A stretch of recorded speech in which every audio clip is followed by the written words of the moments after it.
Not sure if that slight audio warble is supposed to be there. Of course, I'm saying this during a part that's apparently quiet, so. So, we have some choices here.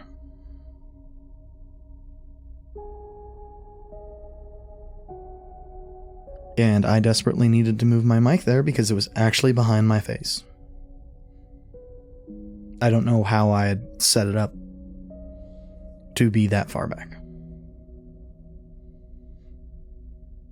So we got an operator, drones, remote machines, cerebral and precise. So in conventional considerations, what most people would consider intelligent. Resource extraction, vacuums, confident, self-sufficient, and high level of endurance. Okay, so physical.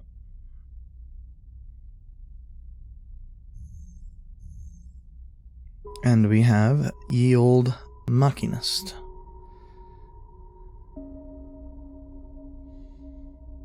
Diligent, careful, and structured, but not great at approaching problems head on. Well,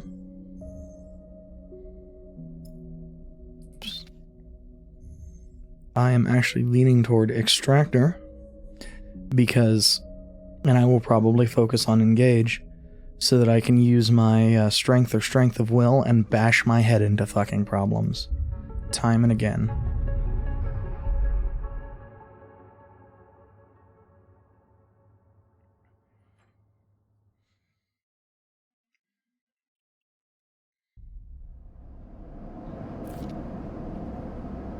First thing you become aware of on waking is the disconnect.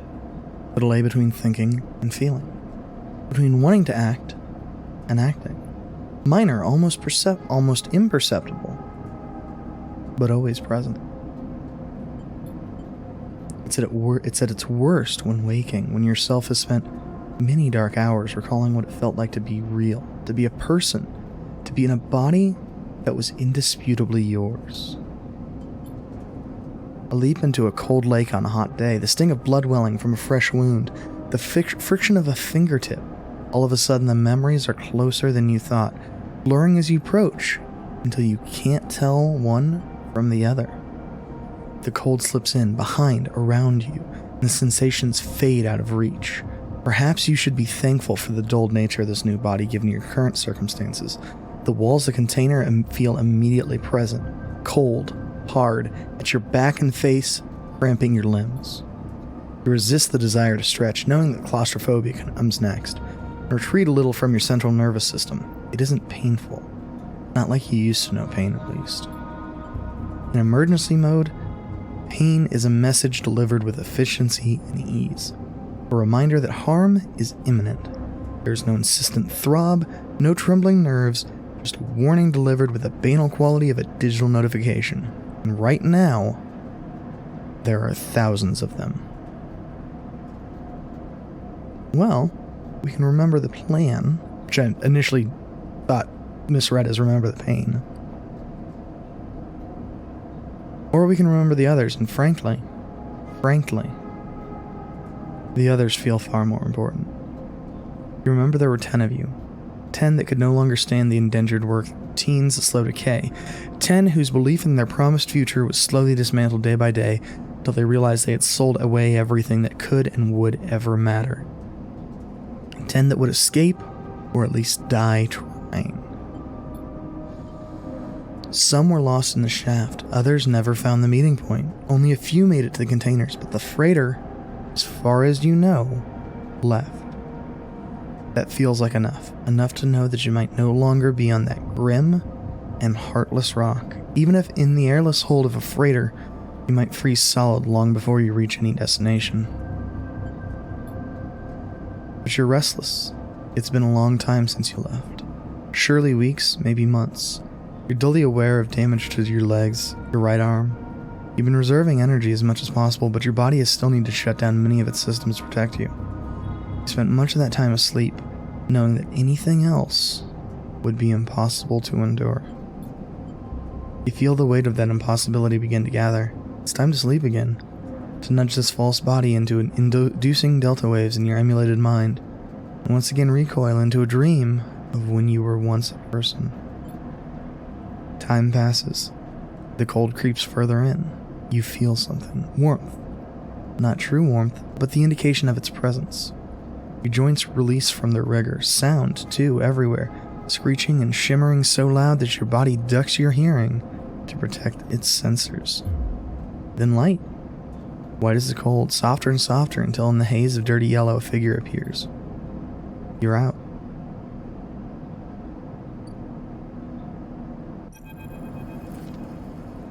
It's been a few hours since Dragos pulled you from the container. You sit huddled in a corner of his scrapyard, swaddled in the reflective folds of a mylar blanket.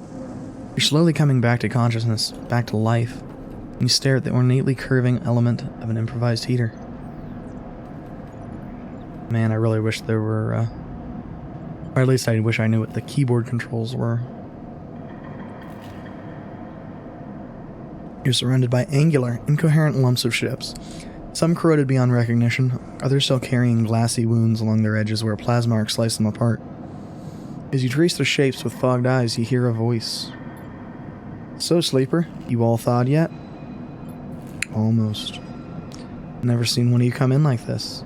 New frames must have better perseverance in Sub-Zero vac. Seen more than a few of you frozen solid to hull plates or inside-outer locks in my time. They weren't so lucky. Dragos comes into focus, shrouded in makeshift tech. His head set with its glinting eyes the mark of a drone operator. On his shoulder, one of his symbiotically linked drones perches, its irising eye locking you with an unflinching stare. Excuse me. Last living sleeper that came through this yard was a while ago. They didn't last long. You struggle to read his expression beneath the tech, but he seems lost in memory for a moment, or perhaps he's just figuring out what to do with you. What happened to them? He ignores your question. I won't ask what led you to do it, to sell yourself to a corporation. I suppose you know you can't go back. Your old body, that's theirs now. And you are just software. Rogue emulation illegally possessing corporate property.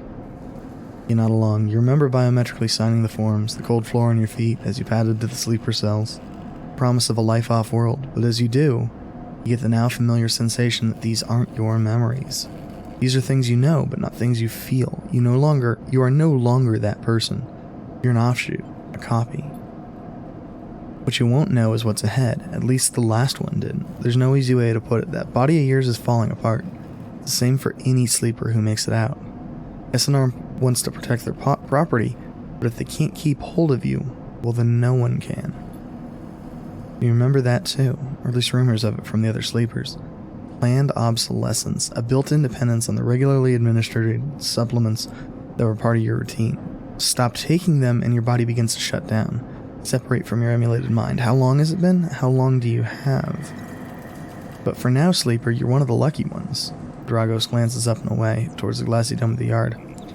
The eye is the best place you could be right now. The station. You'll see soon enough. Dragos impatiently shifts his weight. Look, I've got things to be getting on with, he trails off. There's an old freight container I've been using as storage out in the stacks. We haven't been pulling in much valuable scrap these days, so you're welcome to it.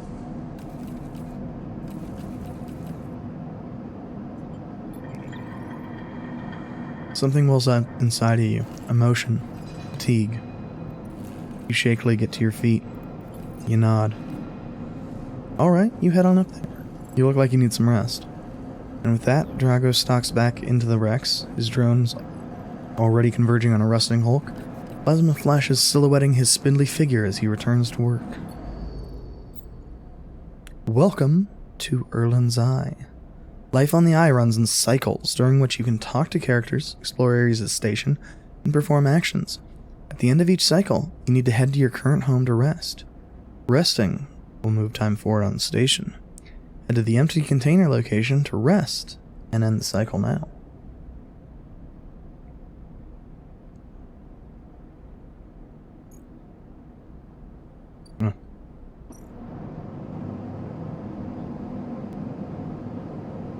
Oof.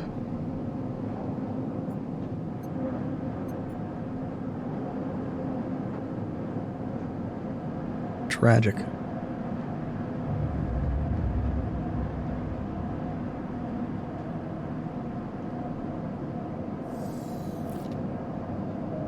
You wake curled up in the corner of the container, begin slowly assembling the world around you. After all this time, you still find this body, the one you wake up in now. Strange and disjointed, its message is readable, but somehow wrong. You sit up, pulling the mylar blanket close against the cold. Here you are, on this ruined station, millions of miles from anyone you know, anyone you've ever known. Are you still in the system? Did any of the others make it out? It's impossible to know. After all this, what matters? It all matters. Past is impossible to escape if it remains a blur. What SNARP did to you cannot be forgotten. You need a way of understanding all this before you can move on. Oh. I just noticed my game audio might be a little bit loud. Sorry about that. Where are you? What is this place? What happened to the others? The questions outnumber the answers. You want to change that, but you'll have to survive first.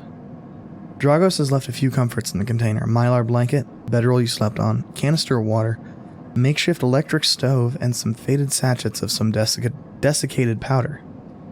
You thumb the power stud of the stove and begin to boil the water. The contents of the sachets smell like damp wood, and you sprinkle them into the liquid. As the pungent smell washes over you, images from your restless sleep come back to you. A ring, like the station, but skeletal and ghostly. A web of threads pulling at your skin. A constellation of bright polygonal shapes, like angular suns, burning into your mind. There's something unpleasantly visceral about these images, and it's long after you finish drinking before they begin to fade. You tidy away the stove as best you can and try to gather enough energy to greet the day. Okay, so we've got our condition, which, it's above half. Condition represents the current state of your artificial body. It depletes by 1 stagnant each cycle, but can also be damaged by violence, injury, or lack of food. If your condition bar empties, you will suffer a breakdown. You'll have to figure out how to recover your condition now that you no longer have access to corporate pharmaceuticals that were keeping you alive. Action dice. At the start of each cycle, you roll your action dice. These dice can be used to perform actions on the station. The number of dice rolled is based on your current condition. The worse condition, the fewer dice. Once you have used your dice, you cannot take any further actions and must rest to recover them, thus ending the current cycle.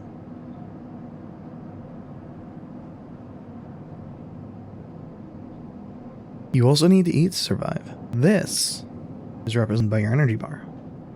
You can refill your energy bar by eating, but first you'll have to find somewhere to get food. Your energy bar depletes by 2 segments each cycle. If it becomes empty, you'll be starving. When starving energy loss becomes condition loss, and your condition will also deplete at double rate per cycle. That needed a comma. When starving, comma, energy loss becomes condition loss.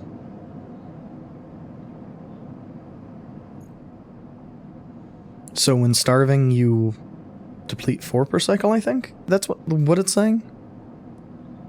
That seemed to be what I got.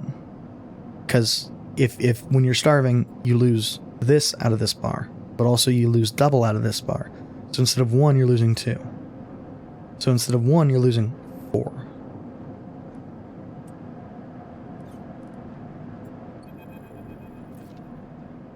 Dragos has stood in the corridor when you close up the container. He's still wearing his headset, and in the harsh light of the corridor, you realize it's implanted. A drone sits on his shoulder, its cache sensor eyes rapidly irising. How are you feeling? Not good. The drone chirps. Dragos nods. You notice that beneath the operator's rig, his skin is marked by burns and blotches. I know the container isn't much, but it'll keep you safe. He pauses. So I'm not going to chit-chat too long. You well enough to work?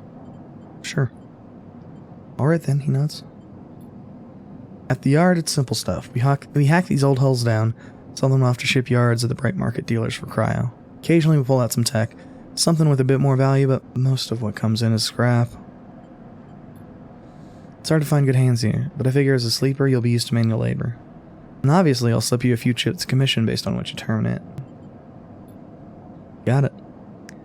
He shuffles his feet nervously. Look, I wouldn't usually do this. In my opinion, you'd be best suited to moving on as quick as you can, and sleepers, well, he trails off. But the things being the way they are for me at the yard, he pauses. I need the help. Why? Things are a little tight, that's all. I owe a little cryo to a client here or there. He pauses, thinking of something else to add. Look, just come down to the yard when you're feeling fresher. There's plenty to do. And we're used to the manual labor. He nods distractedly and turns and walks away, the drone hopping along ahead of him. See you later, he calls back. So, I suspect, and obviously I don't know given that I've played literally only this character so far, I suspect they probably give you a scenario that is tuned to your starting choice. Looks like it's time to get to work.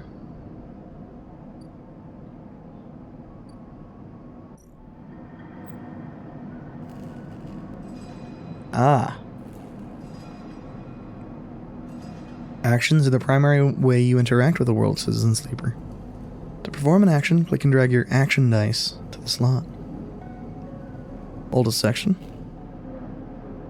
Even the rusty stole can hide valuable components and materials. Extracting them means cutting carefully and skillfully. It's going to take some time to sort and salvage, cut your way through the towers of salvage, but you're no stranger to that. To hard labor. Actions reward you with clock progress, energy, condition, or items depending upon their outcome. There are 3 types of outcomes. Positive, the action goes better than expected. Neutral, the action succeeds, and negative, the action fails. Correspondingly, action dice have these following outcomes. 6 is always positive, 5 is either positive or neutral, 3 and 4 are equal chance of positive or negative, mostly neutral, and 1 and 2 are equal 50-50 shots, success or failure. I assume we're going to find out about what safe and risky means. Critical or repeatable. Critical can only be formed once. Risk, either safe, risky, or danger. Skill, the skill that the action requires. Engineer, interface, yeah, so on and so forth. Modifier, added to the action dice when slotted. Improves its value. Some actions require a +1. Negative outcome means condition loss. With danger, neutral outcome neutral can still mean cryo or energy loss. Honestly, I'm tempted to slot that 6 that we have into the engineer one. Since it's not... I mean, I don't know.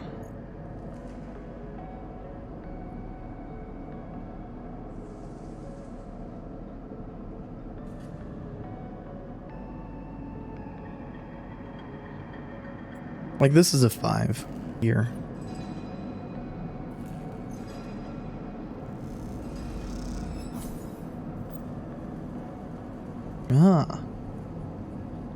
Actions often progress clocks. Clocks are displayed below the actions that fill them, and they track your actions and how they affect the world. Filling a clock means something, good or bad, is about to happen. Some clocks, such as the one tracking Drago's debt, are cycle clocks. These clocks tick themselves once each cycle and can complete without player input. Any active cycle clocks will be displayed on the icon for that location. Okay, I was wondering what the fuck that was. Good to know. So we got 10 cryo for that.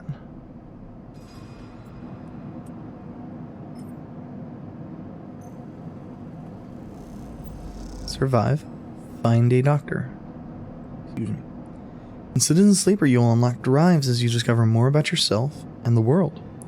Drives guide you in pursuing specific objectives depending upon which path you wish to take. You can track drives, and any track drives will place a yellow marker on locations that will help you pursue the goal.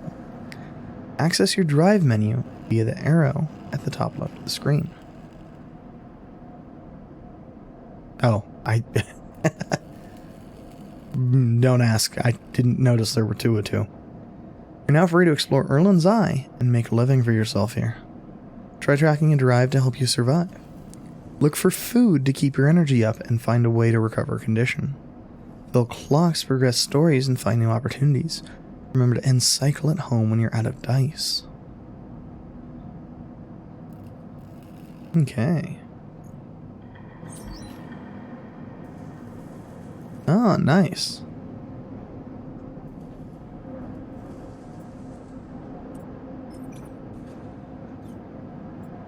And on the one hand,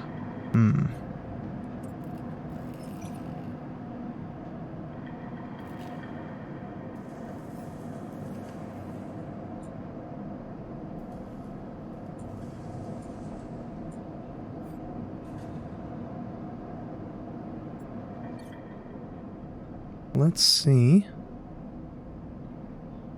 Oh, that is...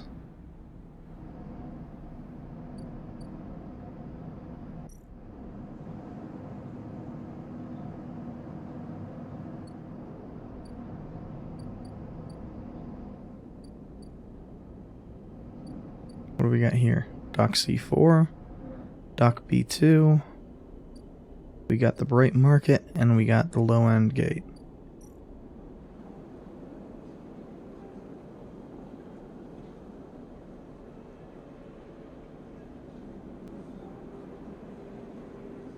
Ironically, this is probably where I really wanted to spend my stuff.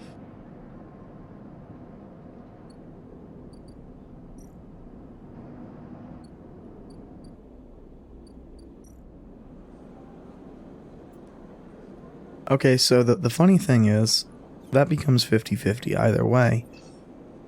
This doesn't get changed.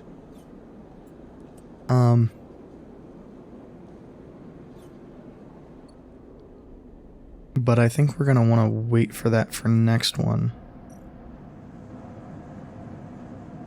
Oops. Where I want is back to the yard.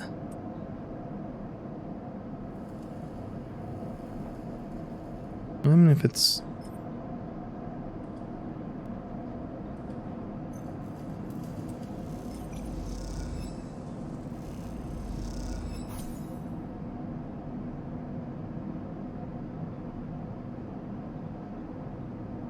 Oh, 2 actions can't be going on at the same time. Okay.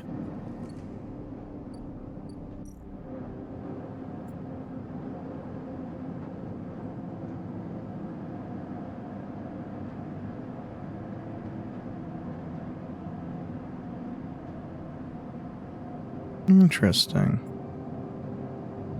Well, if we have an extra energy next time, I'll, or if we get a 1. This time you don't wake up. Instead, the ghost of the station, that shifting skeletal ring, surrounds you. For a moment, you're gone, absent from your own body, stretch out across a colorless void. Then the connections begin to establish themselves, threads tugging on the edge of your mind. These threads become vectors of exchange and then extensions as you feel your thoughts slipping away, down them, dissolving into the millions of distributed nodes they connect to. You see the station, or you feel the station, like a web of texture in a smooth, black liquid. You find a point in the station and you connect to it, pulse through it, follow loops and paths under and around it. You touch more points than you have fingers, and then you try, in a moment of impulsive, to connect them. The flow passes through you so rapidly that you feel yourself being carried with it, splitting and separating, eddying and gathering, and as you do, things occur to you, things that you can't possibly know. You reach out, try to grasp them, try to touch them too. You notice a tugging feeling, pulling at you, insistently as if it were a small child.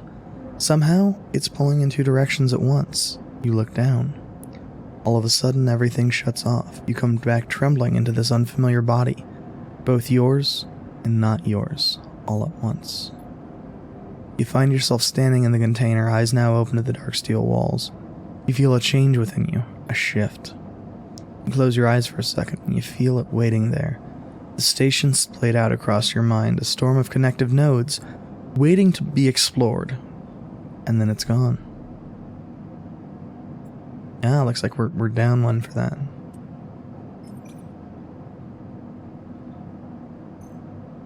Since these are going to give positive results. Okay. Oh, wait, that... That gave back energy. I was thinking it was going to give back condition.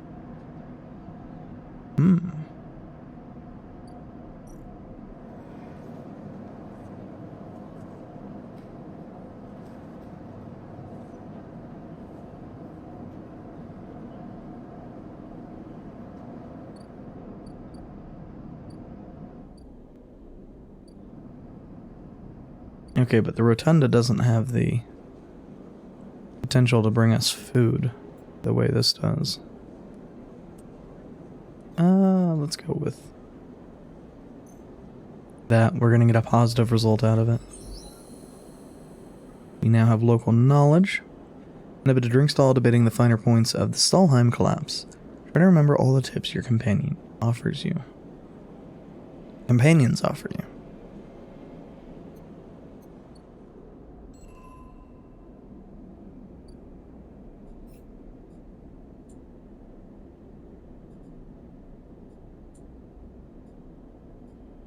Interesting. Next comes the call from the enforcer at the doll. Doll at the door. You shuffle down the flickering hallway towards the open apartment door. Keep your head down, your shoulders high in the queue.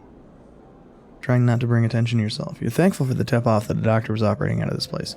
Now that you're here, you're not so sure. Gang enforcer on the door, the flickering light strips, the decaying hab block. They all made the long queue a test your nerve, but your options are few, and without a supply of stabilizer, your body will... You suppress a shiver, shuffle forward to the front of the queue. You try to find something to distract yourself. Enforcer's looking down the corridor, and you dare to glance at him. His purpose is unmistakable. He's there to intimidate, to threaten, and if necessary, carry out those threats. His broad shoulders are framed with a metal exoskeleton. A couple mirror-like implants sit below his eyes like mercury teardrops. Subsidiary sense inputs or aesthetic markers, you aren't sure. You also aren't familiar with the geometric blade-like tattoo on his arm, but you make a note of it. You avert your eyes when he looks back at the queue. After a few moments, a figure pushes through the doorway and you catch a distant voice. Send the next one in, Toshiro. The enforcer jerks his head and you slip inside, passing through the dark entryway and pushing through the plastic sheeting on the far door. The room inside is bathed in a warm light. A floor-to-ceiling transparent panel gives a full view of the bright market's sealed roof and the buzzing traffic above. For a moment, transfixed by the motion. Come, sit, calls a sharp voice, and you see a silhouetted figure turned away, placing the plastic sheeting over the frame of a simple folding bed. You make your way across the room. Figure turns. As they do, you see an expression of confusion flash across their features. They open their mouth as if to speak, they blink, and they quickly regain their composure. Please sit. They gesture to the bed, then turn to an open case of tools on the table. You sit. Sabine turns, a compact diagnostic scanner of some kind in their hand. They hold up their eye. Remain still, please. Their tone's clipped and businesslike. You stare ahead, still dazed from the expression when you first entered. Fear, recognition, sadness, unmistakably etched across their face.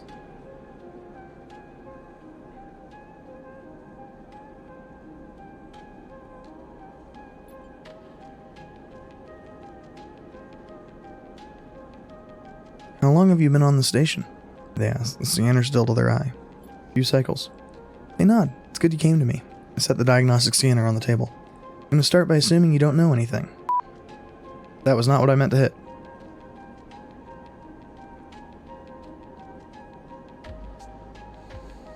They take your arm and roll up your sleeve, inspecting your synthetic skin. Your body's dying.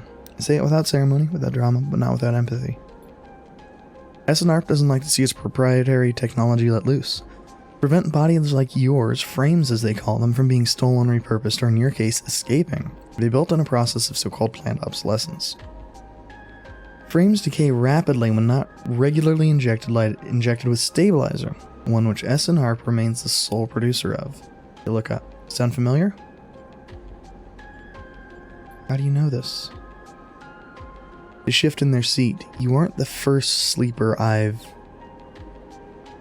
encountered. You wait for more, but they go back to their inspection. They swap to your other arm, running some thin metal device over your skin. You feel your forearm tremble. I'm sorry, Sabine says. You're unsure if they meant for the cold touch of the metal or everything else. Emulations like you, sleepers as most people know you, aren't classified as people in any of the surrogate systems. You have no rights, no status. They focus hard on the inspection of your arm, and SNARP has no reason to release stabilizer into the market. Sabine looks up as if to apologize again, but they stop themselves again.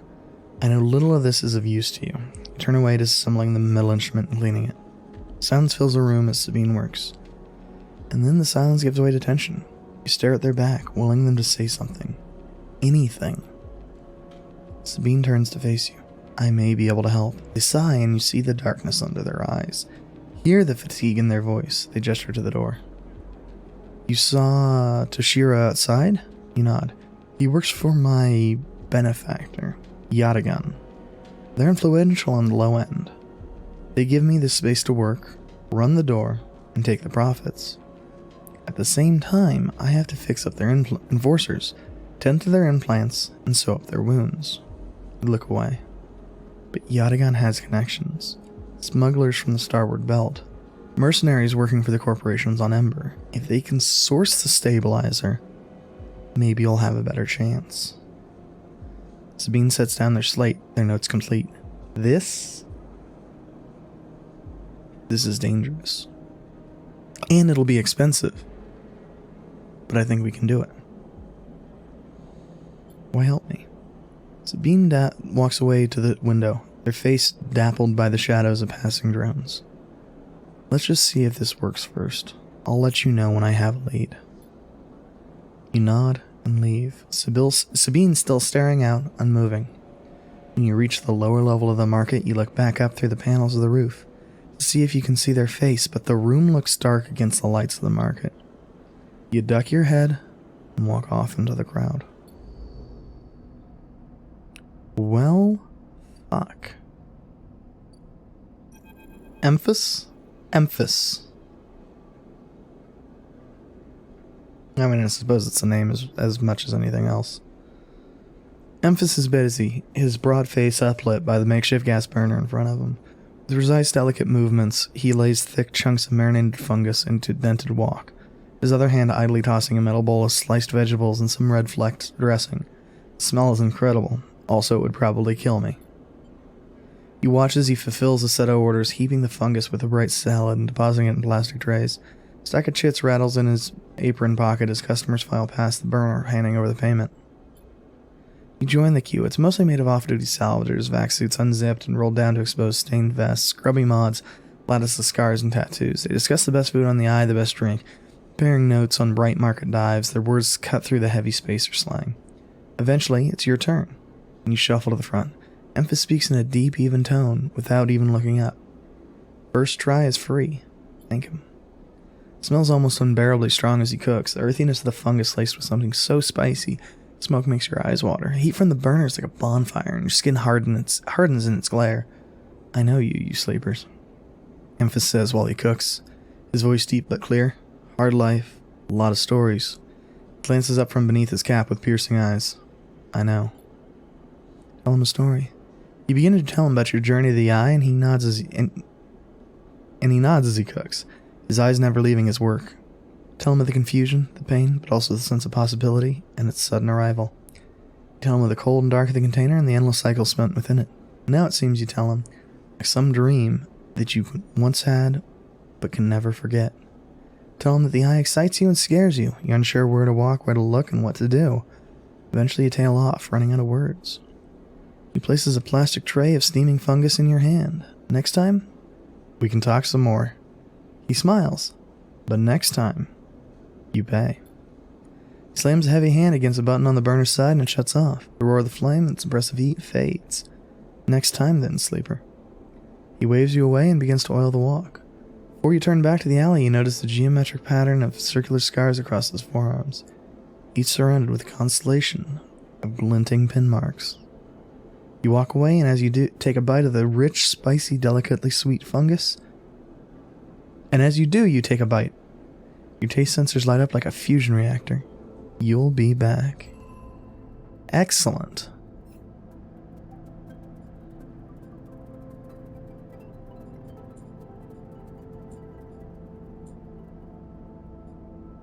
Neat. Well, now that we have eaten, let's go do some shit in the yard. This seems like the better of the two. If I have a crappy die, I can come back and do manual salvage again.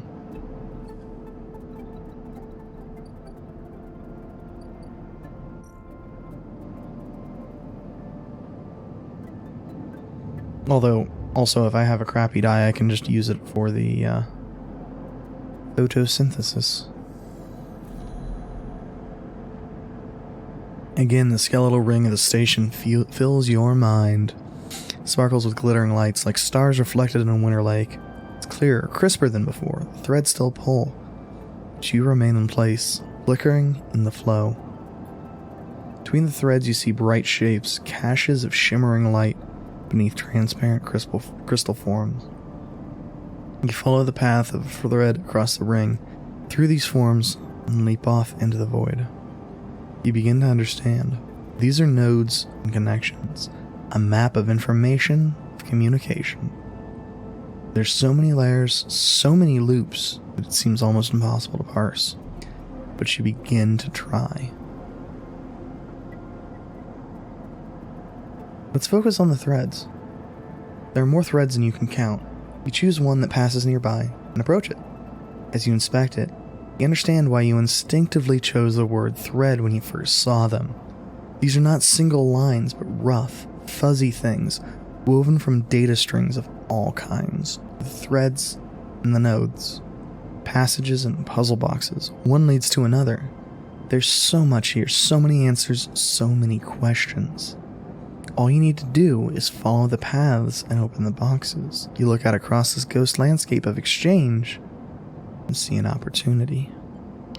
But then, that insistent tugging again, pulling at you. You look down and you see two lines, two threads pulling in different directions as if they were tied around you. The first thread leads out, away from the station, into the inky black. Someone out there is tracking you, hunting you, following the thread to you. They're in a ship, and the ship is approaching ever closer with each cycle.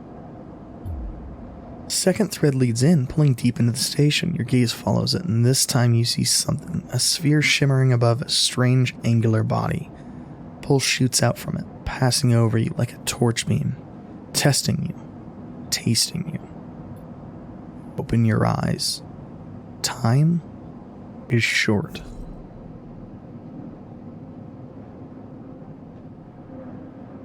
Yeah, it's actually a decent amount of time before they'll be here.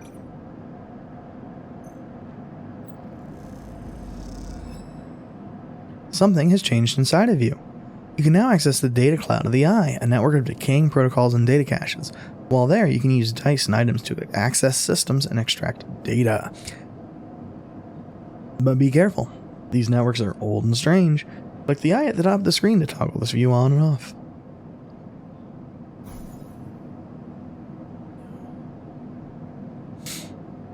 Oh, that's nice.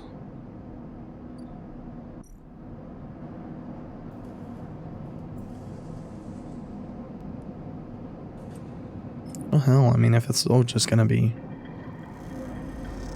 mostly positive.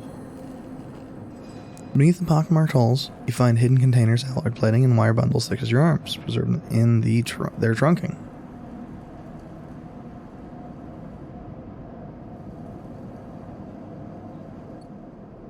Okay, well, I mean, I think that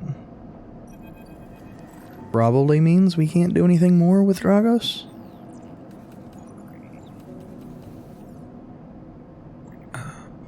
Or, well, can't do any more of the work. You arrive into a buzz of activity at the yard. Red blinking lights flash across a vast dark shape, suspended below the dome. They flicker across scorched hull plates, bent structures, spilling from holes in the twisted shape. Cutter is huge and has been torn apart in some violent encounter.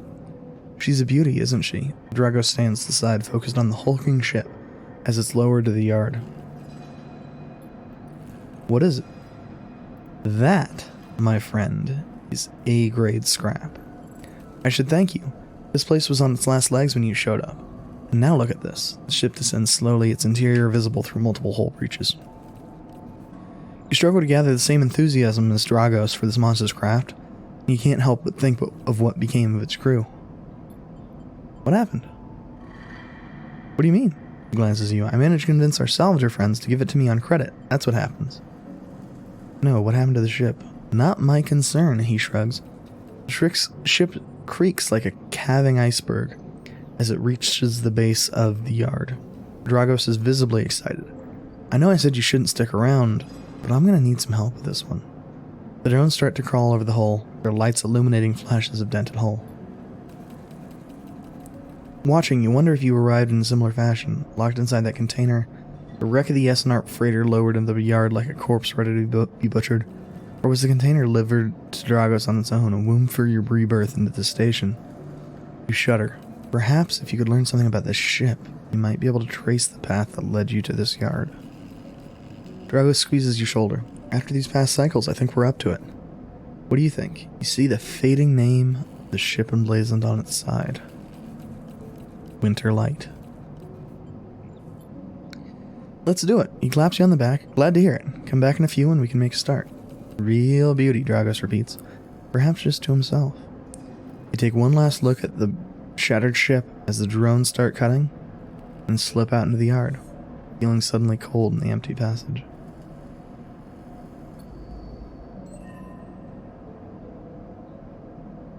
Huh?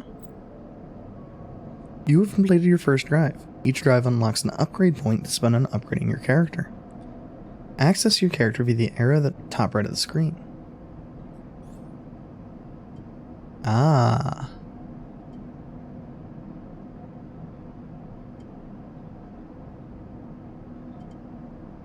Interesting.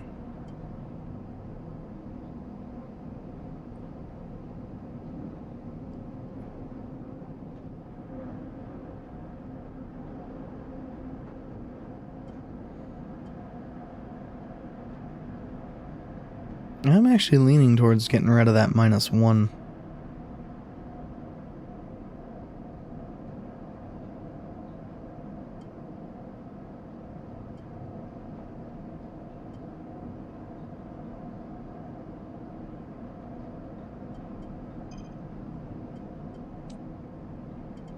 So the interesting thing to me... Huh? Yeah, we don't actually have the points for that. The interesting thing for me is that to go from 0 to +1 is actually 2 points.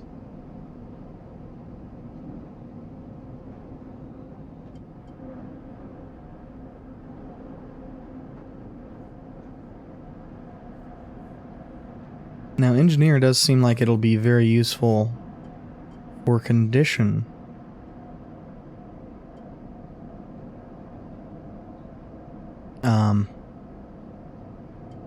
And we might want to have hard to kill anyway. But I think for right now, we want to get rid of that -1. Because that's actually made a lot of things a bit more difficult than they otherwise should be.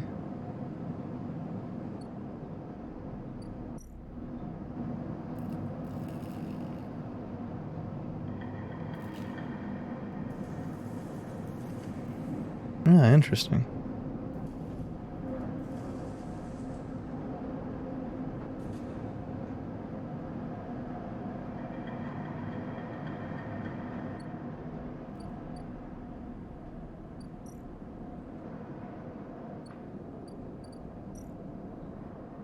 So let's check out some of these.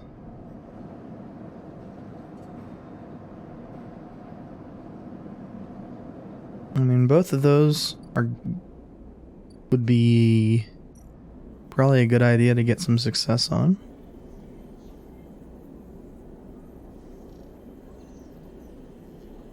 I don't think we have any.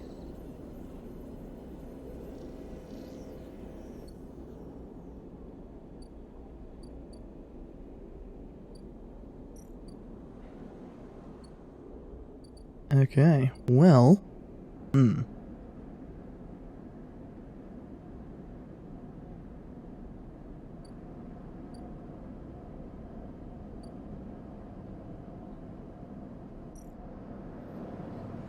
me a second, I need to grab something.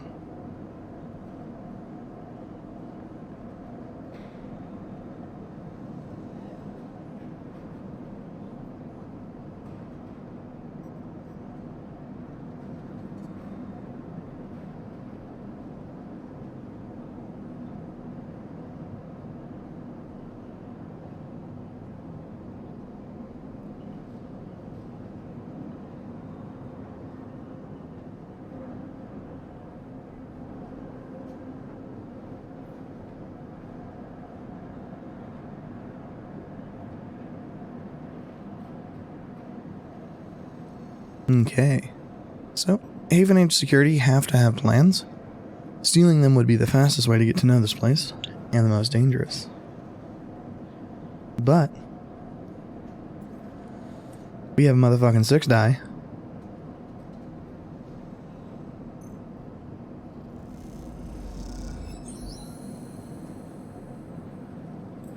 Yeah.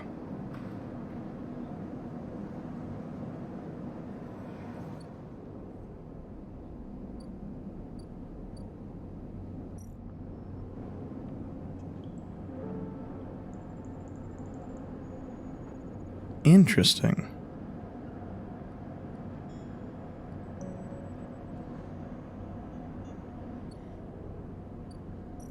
Interesting.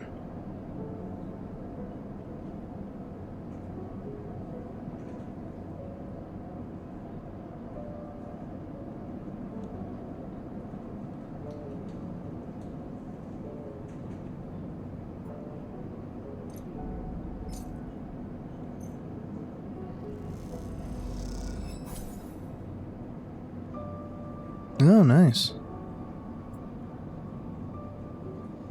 Mossy tones and aniseed sharpness fills your mouth. It isn't totally unpleasant, at least you can taste it.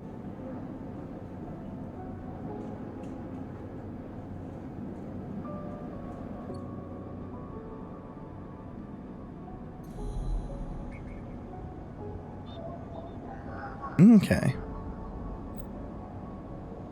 Data actions allow you to extract data from the networks of the eye.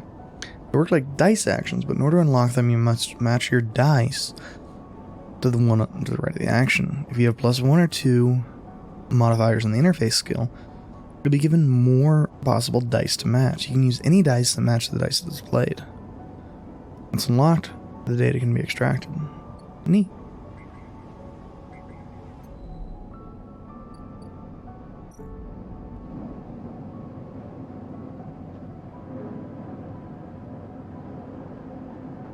Huh? Well. You want to earn a chit?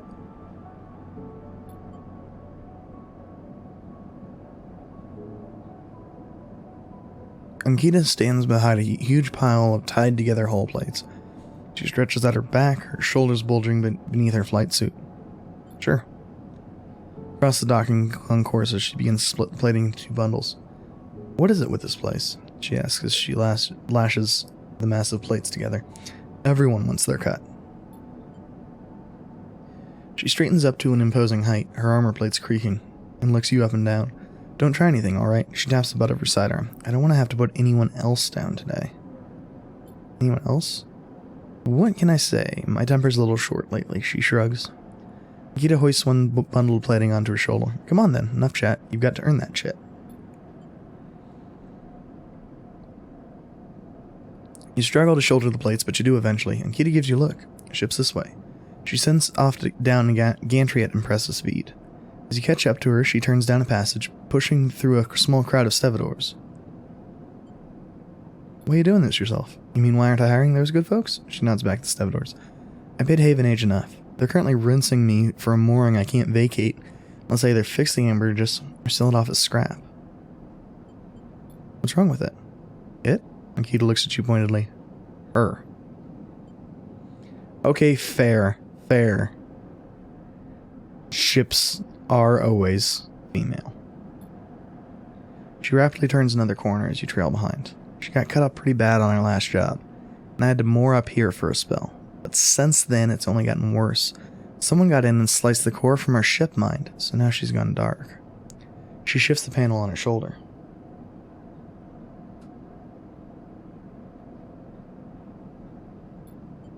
The upshot is that I'm short one ship mind. A ton of repairs to do. The rest of the crew signed off the moment they got wind I'd been stranded. So yeah, it's been a time. Anything I can do to help? I don't know. Got a ship mine tucked away on the front ears? For a moment, you aren't sure if she's serious. Nikita swings the plates from her back, almost knocking you over in the process. This is me. She hauls the second bundle off your shoulder. You're the first person I've met who might actually be considered helpful. She pauses, chewing her bottom lip. Look, you want to help? Come see me. I need a hand putting Amber back together, and you don't seem like the type to try anything stupid. She passes the bundle of plates through the ambergris's outer lock and then turns back. Just don't go spreading all this around. Nikita throws you a couple chits. Consider it a bonus for not trying to grift me. She gives you a parting nod and ducks through the doorway. Alright, get out of here, she calls back, and the lock slams shut. Okay.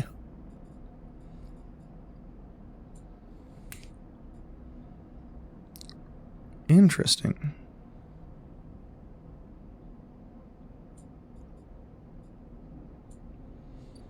Man, there are a lot of fucking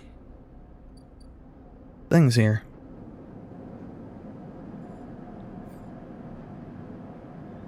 Then again, I suppose... Wait. Interesting.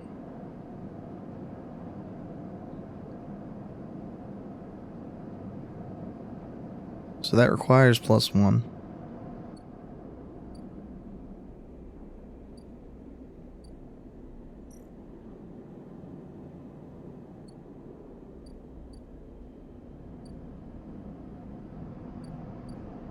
I think we're good to sleep. Yeah.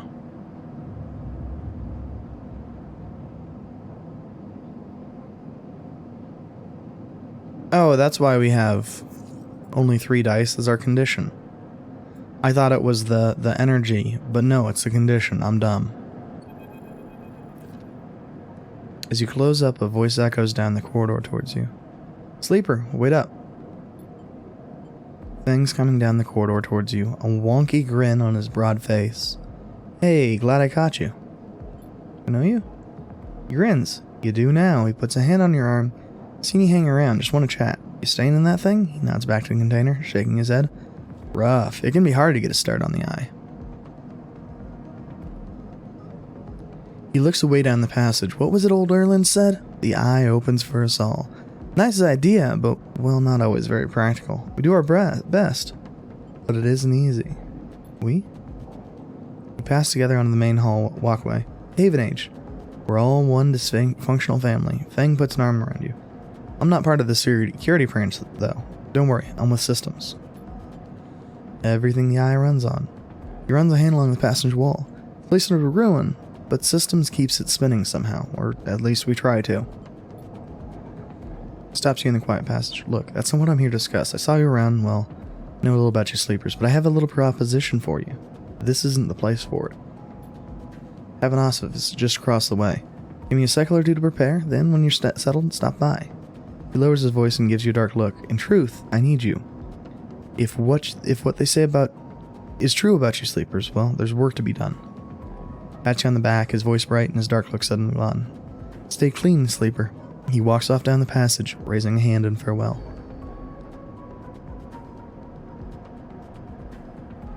Why do I have this weird feeling he's going to, what's the term? Be an utter cunt?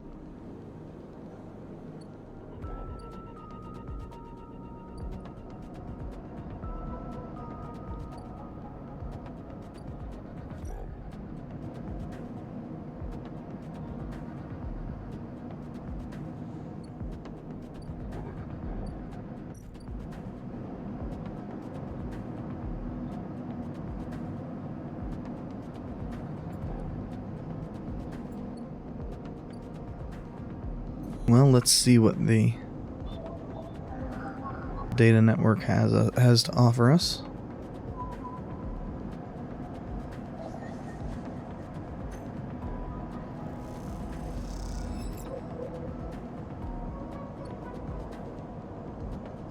I forget, did we need 1 or 2 for 1? Although I think we actually need 2.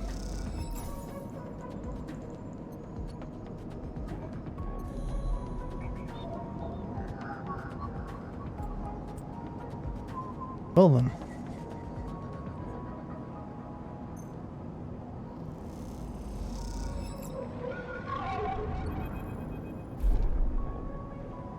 As you drift back from the node, something latches onto you. A thread, strung tight around you. It tethers you in place.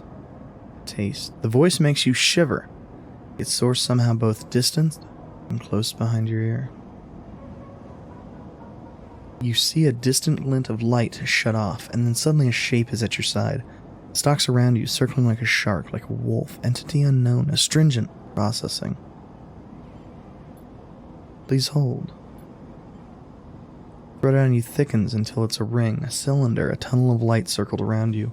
It's blinding for a moment and then it's gone. As it fades, you see a figure, a creature in front of you. Its strange head flickers between different angles, reading you. Shape pieces around you and lithe legs, though there is no ground here to pace on. Entity, identify. Origin, serial, cadence. The figure faces you expectantly. Sleeper, Essenarp.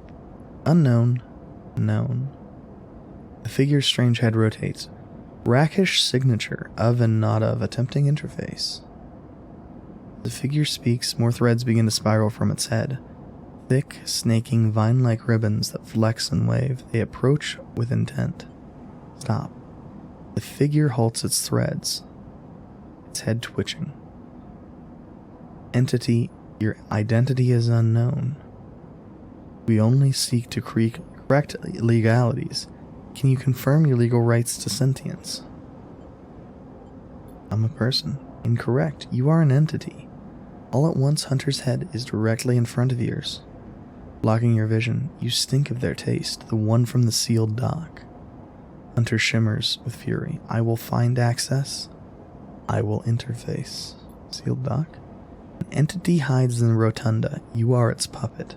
I will not be diverted from my task. It glows with murderous intent. You lash out with all your force, not a physical strike, but a focusing. A spike of interference leaping out from the tip like the tip of a spear. Hunter stumbles, shifts, separates. You open your eyes, blinking back into the station light, shaking with fear. Well, that just gives me more reason to fucking try to get the thing open, doesn't it?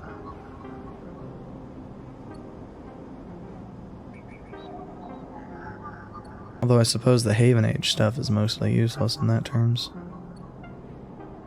I suppose I would want the keynodes.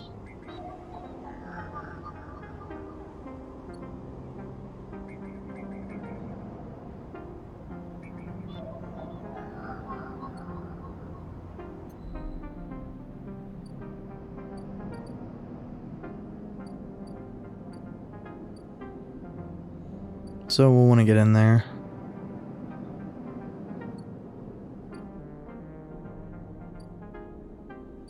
Next time around we'll want to get some food. Although we can also hit up the bar, get us a drink.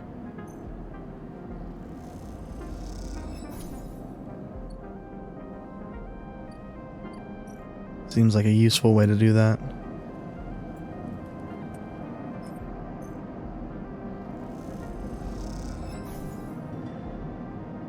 Okay. Unfortunately, that does not give us money.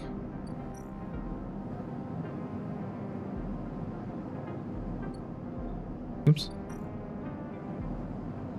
Accidentally right-clicked.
Neovend 33. As you slip inside the sealed dock, a pulsing light grabs your attention. Among the discarded tubing and rusted plates, a machine flickers with a warm glow. It is also adorable.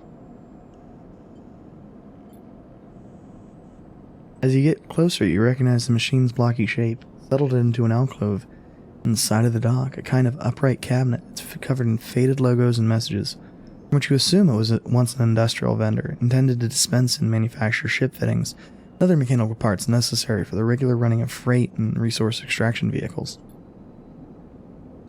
The manufacturer is listed as Neovend, and you remember an advert from long ago squeezed among all the off-world recruitment drives that assaulted every planet-born citizen, which chirpily sang that name over and over.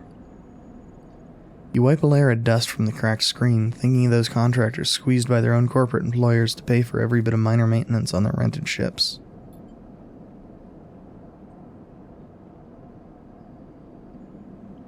Enter your registration, chirps a pre-recorded message, catching you off guard. You reach for the keypad and something begins whirring. First it sounds like servo motors starting up, but it quickly becomes a whisper, a whining, and then a multi-tonal voice that emanates from Neovend.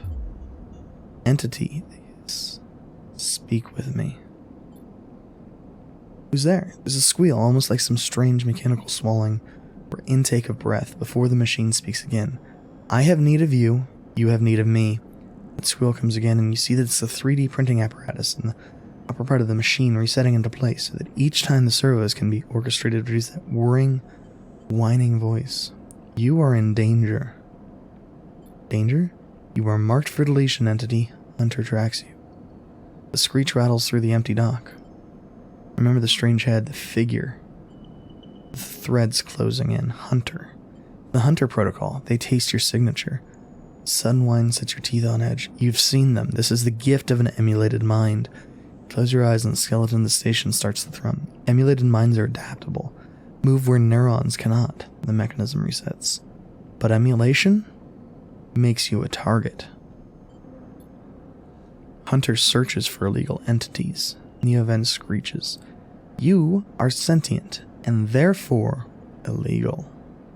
The servos judder the vending machine's casing as they reset. Hunter searches for me also. Hide in this machine. You look at the ruined vending machine. An unusual hiding place for sure. Can counter Hunter, but need entity outside machine. The light flickers. Need you. A screen attached to the vending machine with a swirling arm comes to life. Displays a flickering map of the station, ghostly, threaded. The Cloud. Points along the rim glow in deep red. Hunter is always gathering. too much data. Must build nests, explains Neovent. Masters are gone, but it continues the hunt. Bring this data, raid its nests. Masters? Station builders, Solheim. The machine rumbles impatiently. Long gone, but their protocols still haunt. Bring offerings, save self, Neovent says. Pointedly, mutual needs mean friends. They conclude, tired of this conversation. The whirring amplifies and suddenly drops, as mechanisms within the machine click back into place. Low flights, near left stood in the dark of the sealed dock, that whirring voice ringing in your ears.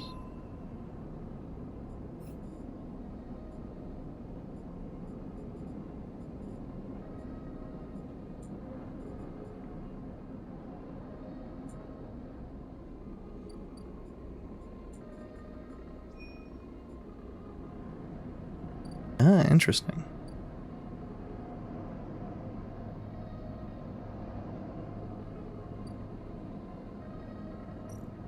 Oh, we got freighters here.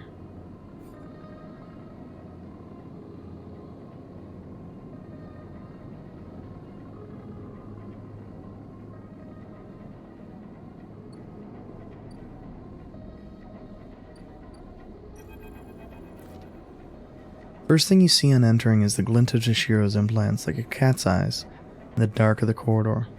He nods you in as you arrive at Sabine's door. The entryway is still dark and you push through the sheeting into surgery. I have it. Sabine stands with the case open in front of them. A set of vials lined up, separated by foam inserts. They pick one up, rotating it in the warm light. No idea how you had a gun. You should treat this with caution. It looks authentic, but I have no idea if it really is what it appears to be. From the test case? That seems to be the case. Unfortunately, I'm not sure we have another choice. They gesture for you to sit on the bed. Stabilizer works under a similar principle to an immunosuppressant in a transplant operation, in that it stops your body from rejecting the unfamiliar part of itself. In the case of your frame, the unfamiliar part is each of your biosynthetic organ groups, which over time are identified by your body as foreign material and therefore must be eliminated. Sabine holds up a vial of would-be stabilizer. However, unlike an immunosuppressant, stabilizer doesn't do this by eliminating your entire immune system. Instead, it re-encodes your biosynthetic organs with new protein chains, which act as passcodes within your immune system. Stabilizer refreshes those passcodes, keeping your frame from rejecting all of its own organs. Which means the stabilizer should be able to encode any organic or biosynthetic matter to be accepted by your immune system. At least if it's genuine. The only way to know for sure is to inject the vial. They begin readying the syringe. I'll start with a small dose to limit the risk. Okay, let's do it. Sabine cracks the glass neck of the stabilizer vial, uses a syringe to extract a fraction of the liquid. Tap the syringe, and watches if any sign might emerge from the clear liquid. You barely feel the needle, your frame registering the initial injection, but with little response. Sensation begins to spread from the site, a fizzing, trembling wave that disperses through your arm with incredible speed. Your vision glows white, and when it returns, Sabine appears encased in shards of sparkling light, slowly fade into darkness as you settle back against the bed. You swim in darkness, muffled noises like an argument heard from underwater, prickling waves of cold. When you sit back up, Sabine's sitting in a chair by the window, facing away from you, backlit by the glow of their slate. Awake? What happened? Stabilizer's genuine. You sit down beside the bed. I don't know how Yatagan acquired the case of the stuff, but they did. Sabine looks troubled, distracted. You should rest some more, but you're going to have to do that somewhere else. They gesture to the door. I have other patients. Sorry. Sabine moves towards the case. I'm afraid I can't offer you any more doses. You're going to need to pay for your next dose. Silence fills the room, and they return to their glowing slate. Looking around the room, it seems different somehow, as if things have been moved or shifted. You wonder how long you've been out. Sabine, nothing comes free, sleeper. Remember that. You manage to get to your feet and wander out into the hallway. The hue stretches down the flickering corridor. Shiro stands impatiently by the door and fixes you with a glare as you leave. You lower your eyes as you stumble past, somehow faintly aware of the station spinning beneath you. Holy shit. A full suite of dice, motherfucker.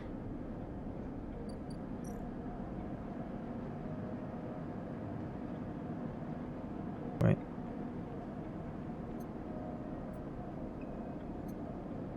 Okay, so we need the hunter data.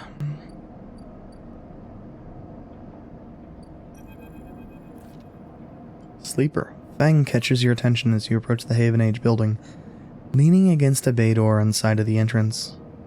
You approach. Easier to come in this way. Security and all that. He gives you a look, you know. Slams a button and the bay creaks open, blinking lights in the dark behind it. You follow Fang inside. Truth be told, I don't spend much time upstairs. This is where I work. Door hisses as it closes behind you. The bay's filled with pieces of hardware, all rigged up to generators and diagnostic slates and things you don't even recognize, glow with blue screen light. A chorus of hums that blends into a single wave of static, filling the dark corners of the room. Fang leans on his server stacks and gestures around. You like it? It's incredible. Smiles widely. I thought you'd say that. Taps a nearby server stack, which bleeps in response. This is my treasure trove. All dredged up from the sea of systems we call the Eye. You wouldn't believe what this place runs on. He steps over to a towering block, speckled with vents. Some of these systems are from the original station. A1, the one Solheim built. We've had to reinvent new components, repair things we've never built, reverse engineer entire subsystems into existence. Residents here look at the Eye and think they're seeing a concrete reality. But this place is a system in constant flux, decaying and growing, collapsing into new configurations. He walks down between the hardware stacks and you follow. We're keeping this place alive, but also remaking it into something new. Dragging it away from those corporate origins. He stops. At least that's what I'm trying to do. He turns back to face you among the flickering machines humming all around you. I know you can see this too, Sleeper. All these systems and sections. You can, can't you? I can see it. Makes sense, right? You're between here and there, between the people and their systems. You light this place up like a beacon. That's what I need. You glance at the lights around you, and as you do, they seem to flicker, to realign, to follow your gaze. Fang notices it too. I'm guessing being a beacon isn't always ideal when you're on the run, though. You're tracking me. Pat you on the shoulder. Maybe I can help with that. There's a lot of old growth in this place. Subsystems I can't see. Access protocols lost to time and decay. Secrets. A shitload of secrets. With your help, I can unlock this place. Break off those last ghost limbs of corporate control. He lowers his voice below the hum. Even in Haven Age, there's old growth. Those whose roots trace back into those bad old days. You help me dredge up the past, and I'll see what I can do about that tracker of yours. He winks. What do you say, Sleeper? I'll think about it. Looks away. Okay, you think about it. Fang passes you a ragged metal tab. A gift, he smiles. It's a Solheim cipher. I dug it up from the depths of the station. Slot that into an old network gate, and you'll be able to pull all kinds of secrets from the nodes inside. He walks you back to the front of the bay. So if you come across anything while you're thinking, maybe bring it in. I have an acquisitions budget, and I'm not afraid to use it. He slams the door button again. Think on it, Sleeper. I'll see you soon. You step, blinking, back out into the passage. Those flickering lights still in the back of your mind. Well...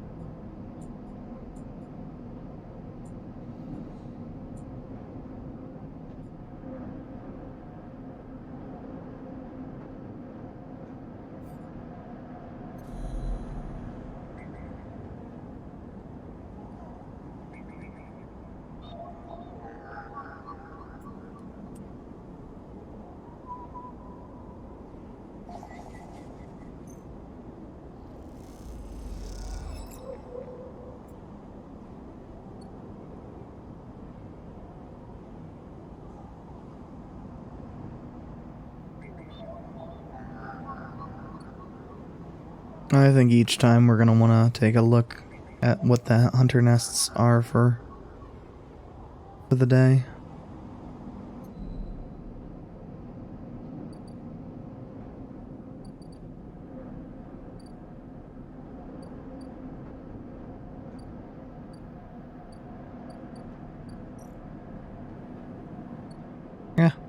really not what I meant to do.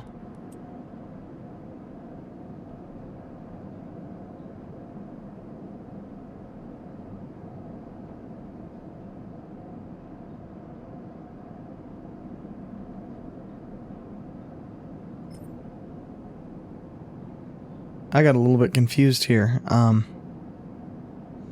I think what we're doing, any positive action is going to bump up Ship Shave, any negative action is going to bump up Grounded.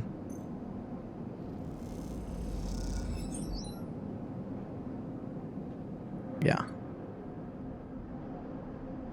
Let's get another drink.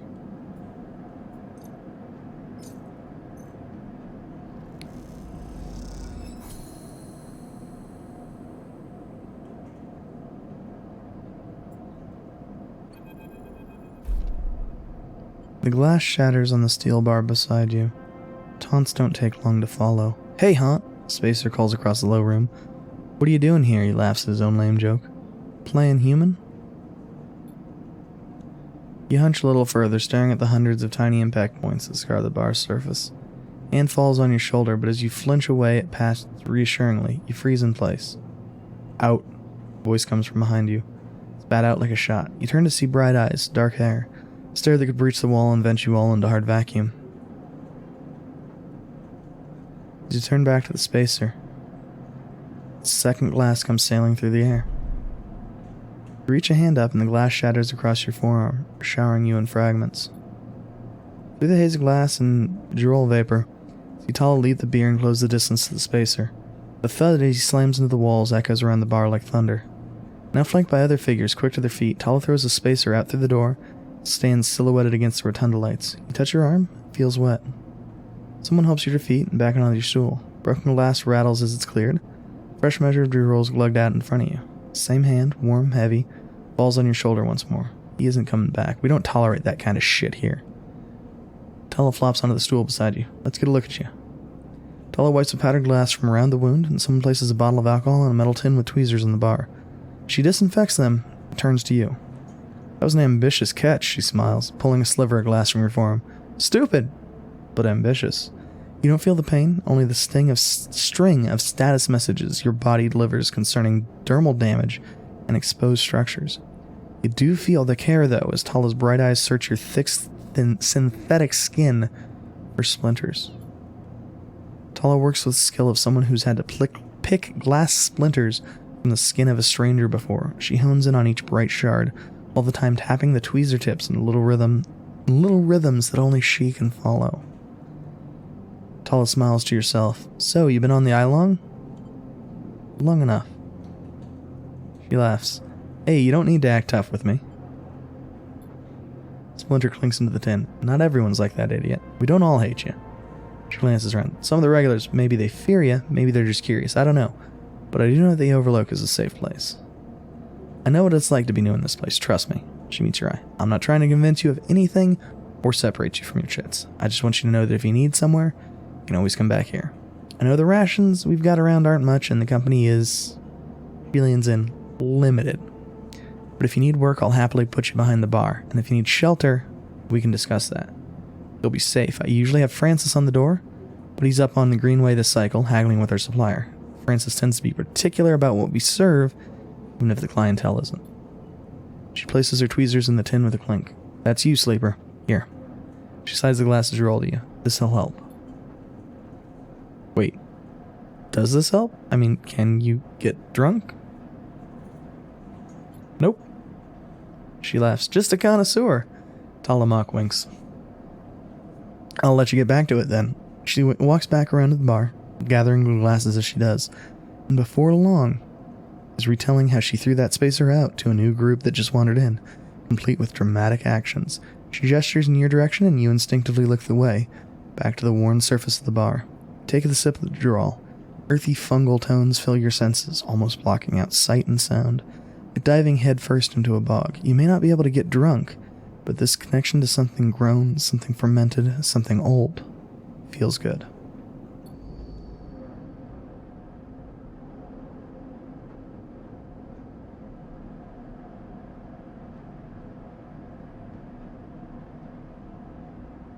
So I'm not gonna lie, I am loving what I have been reading so far. This has been fantastic.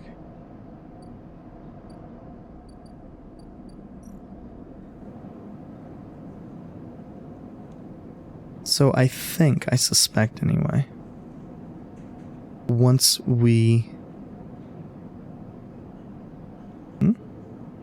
clear this,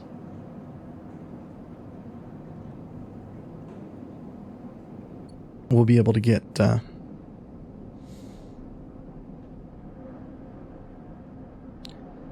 a new place. I don't know that the new place will be any better.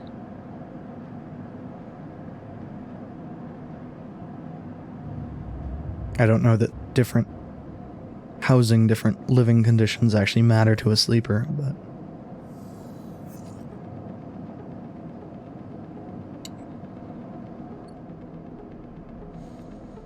it is very nice having 5 fucking dice again.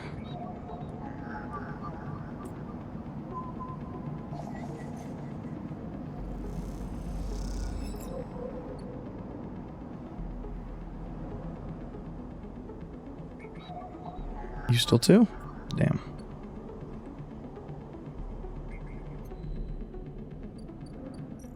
Well, I don't expect that we'll get anything for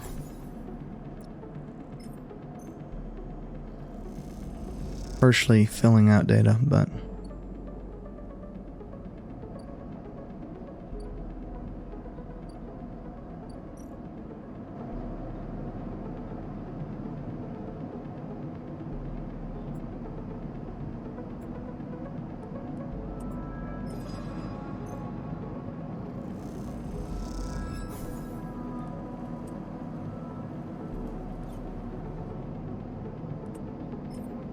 if that's the way that's going to be, I'm just going to give our 1 stars here.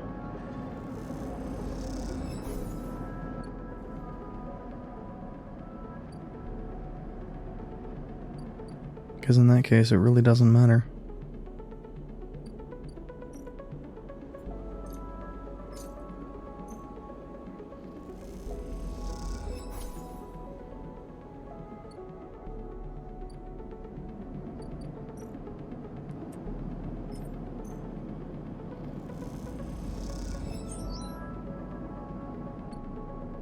Okay.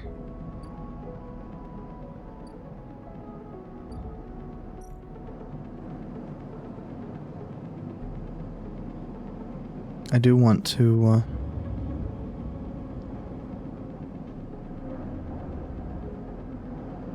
ooh, that hurt.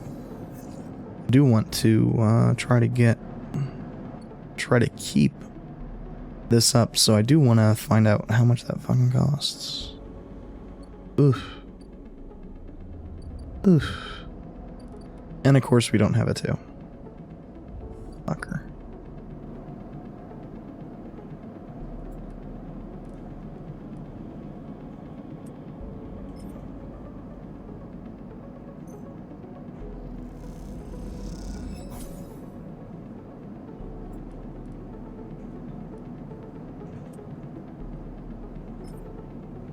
Well, actually, I should double check just in case.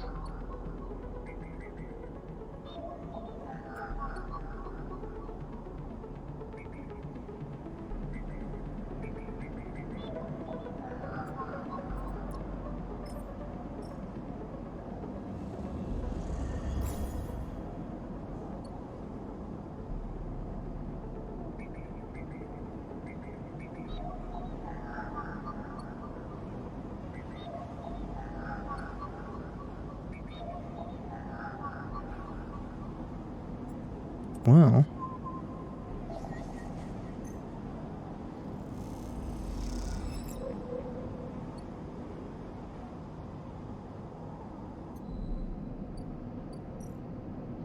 it's not much in the way of Solheim data.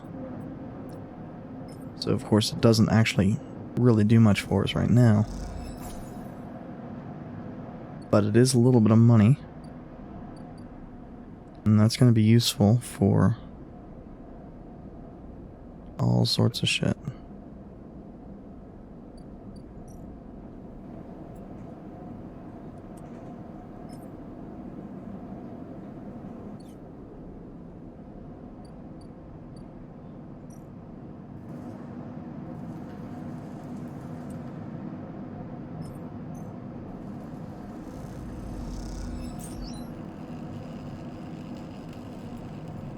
Interesting.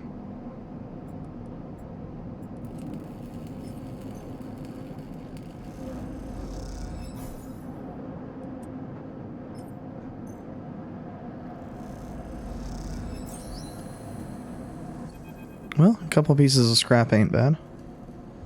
Squeezed in the office at the entrance of the yard, you lay out everything you have on the winter light across the metal desk.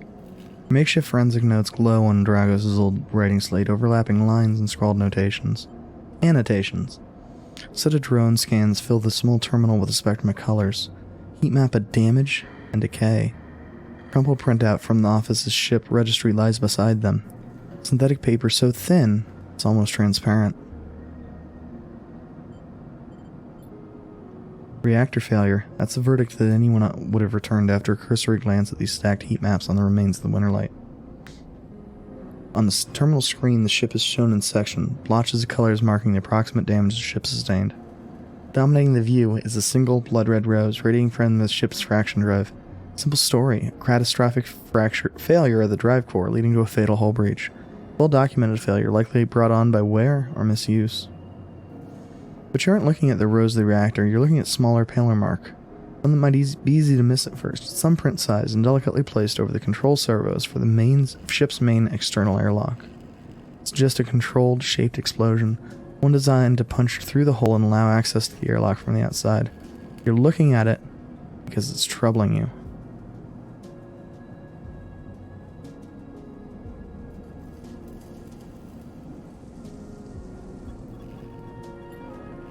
Your attempts at a reconstruction of the Winterlight before its fatal accident consist of a series of overlapping sketches and diagrams showing possible layouts and configurations of the gutted cutter. This was no off-the-shelf model, it was heavily modified, parts replaced with inventive configurations. The new retrofitted into the old, handmade joints, reconditioned filters. This was someone's pride and joy, a lifetime project kept running with care and intuition. It also contained a set of hidden compartments. You missed them at first, where the hole had been thickened, corners rounded to disguise the change, but they're there.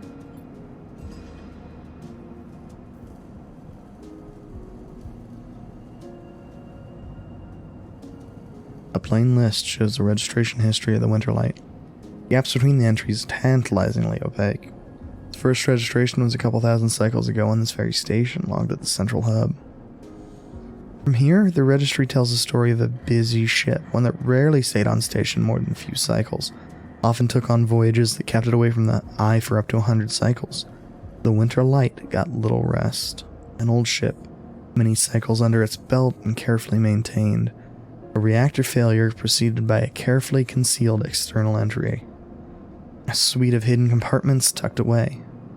This was the Winterlight, and this was its story. But that's not the full story, because there's something else. It's a little more than a list, a tiny chunk of data you were able to pull from the ship's system. The main systems were fried, of course, but the Winterlight had a separate system, one tucked away in one of its hidden compartments, armored, air-walled. The list, the only partial recoverable piece from the whole system, is a partial inventory.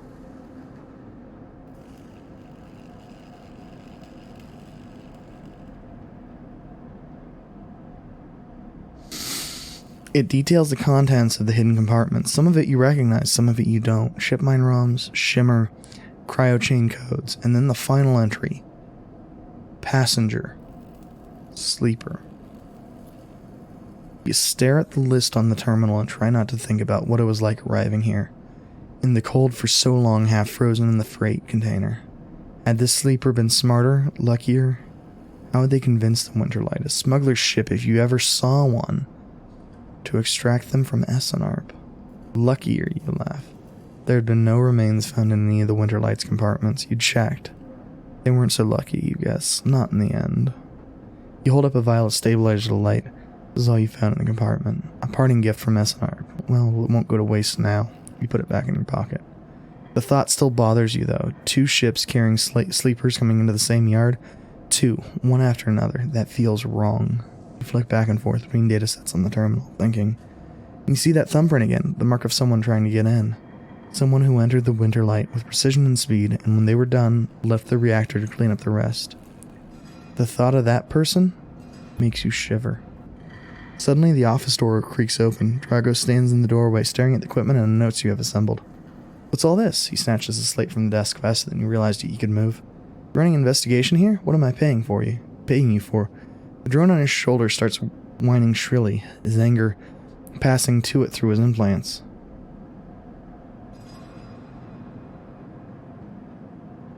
Are you hiding something? Hiding something? I'm hiding you, goddammit. What are you doing for me? Digging around in my business. Starts shaking his head. I know you have a lot of questions, but this isn't the way. This is the last thing I need. The ship had a sleeper on it. Dragos freezes, suddenly angry. What did you say? Pushes past you to look at the terminal at the list. He shakes his head. So what? Aren't all of you trying to escape? You're lucky it was you that made it out alive, not them. Folds his arm indignantly. Dragos seems to steady himself and then turns back to you, the heat map of the reactor failure reflected in Heatset's glassy eyes. I've given you a place to stay. I've given you work. He stumbled over a word, unsure to stay. There's plenty of others who would have sold you on, turned you in, but not me. No. I know. Look, you've helped me too. I've done well by you and you've returned the favor. This obsession you have with this ship isn't going to work for me. I can't have you making my clients nervous, and I can't have you digging up whatever it is you're after. I can't work here anymore. What about the Winterlight? Reaches over and switches the monitor off. Forget about the damn ship. You have enough to keep you up. Dragos reaches off across you and flicks off the terminal. As the light of the monitor dies, a kind of eerie calm falls on you. Whatever this was, it's done. You made it out, Sleeper. That means you have to move on. Someone killed that ship and its crew. And you want to meet them? We're done here. In the dark, Dragos' headset glints, and he wished for a moment you could see his eyes meet them. Maybe then he'd understand. You get up from the desk. Dragos gathers the notes, stuffing them into a pocket of his overalls. He holds the door for you, his headset as expressionless as always. You can stay in the container. I won't take that from you. But don't come back. His tone is final, definite, and with an edge of disappointment. You walk out of the office, and then out of the yard, not stopping to look back. You leave the yard, thumbing the vial in your pocket, knowing that this, at least, guarantees you a little more time. And as you walk, your mind once again drifts to that person who killed the Winterlight, and whether or not that person will come for you. Well, okay, so a few things. One, additional drive, always good.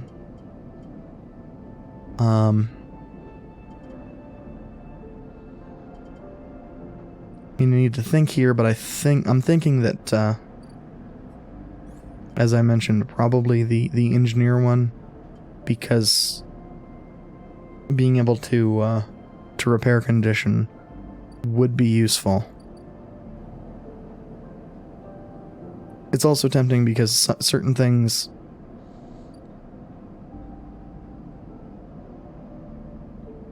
seem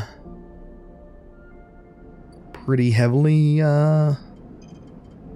engineering, and if we can get +1 on those, it would make life easier.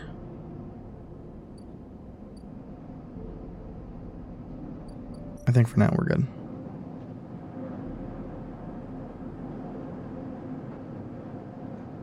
So we need 1 1 and 2 2s, I think. With any luck, we'll actually get those. God damn.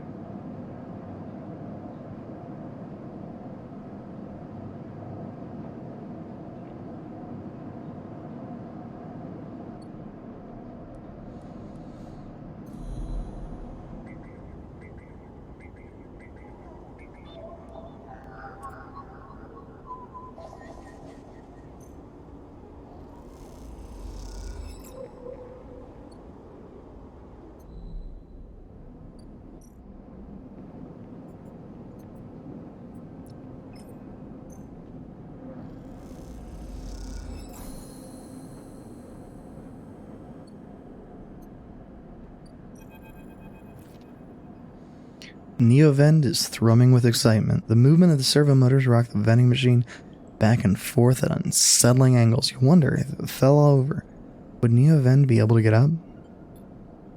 Sleeper entity, comes the hiss. Your data is good. Across the face of the vending machine, raw code scrolls at incredible speed. Hunter is isolated, disconnected, unstable. Neovend flashes sequences of mangled data, compressed into a sludge of artifacts. Hunter gathers without thinking, outlived its own operational limits. Its nests are evidence of this. Hunter activated during collapse. Emergency protocol to isolate intelligences.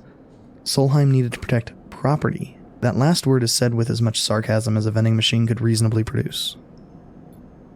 Station was run by administrator intelligences.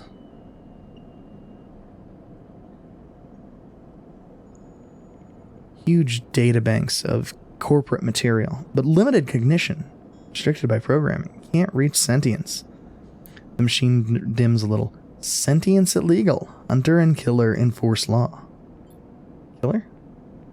Machine resets with a screech, which deepens the silence that follows.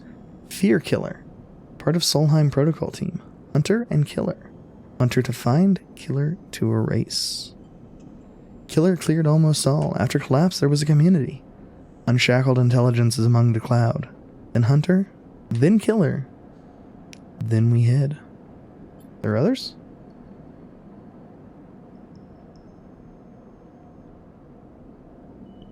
I keep putting shit on my desk and don't know where I put it. Were. No longer. A flicker across the machine monitors. It suddenly occurs to you that speaking like this, through this machine, must be exhausting for Neovend.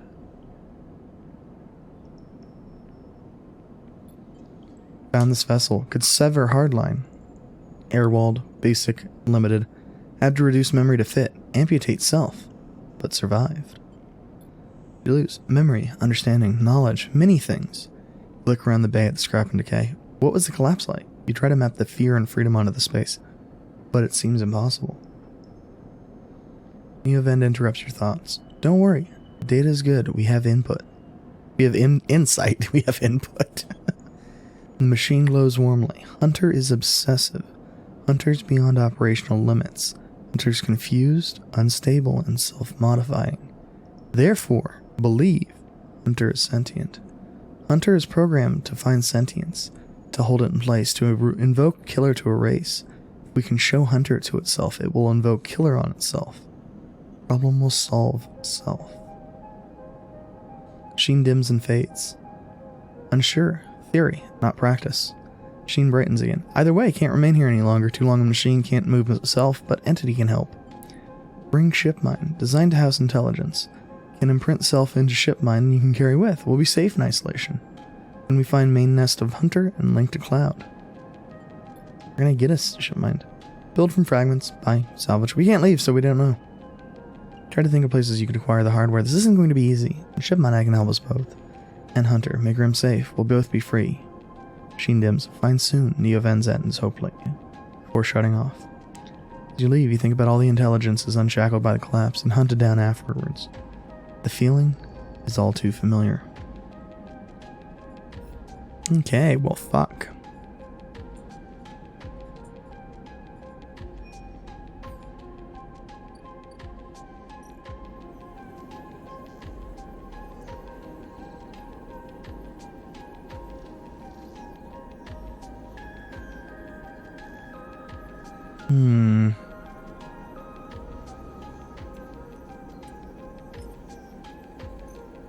Well, if we're lucky, this will be worth 2 on the trusted trader.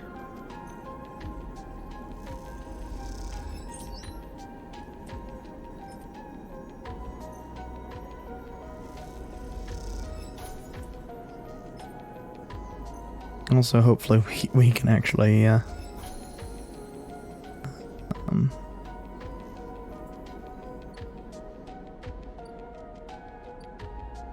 okay.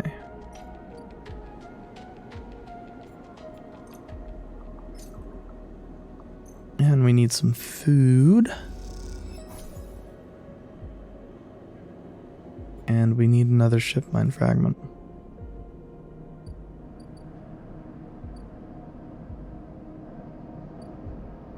Well, we can check this out next time.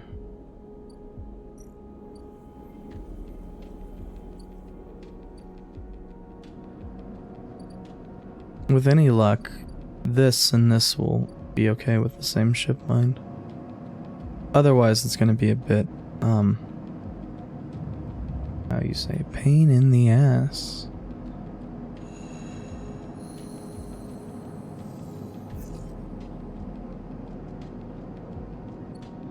Okay, so we can't do a goddamn thing with regard to...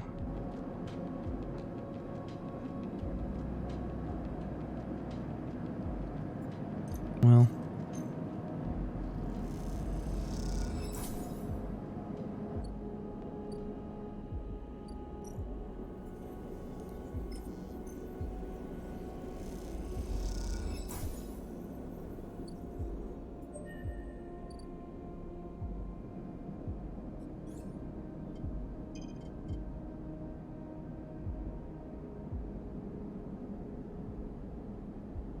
I think our next one is going to be the Intuit.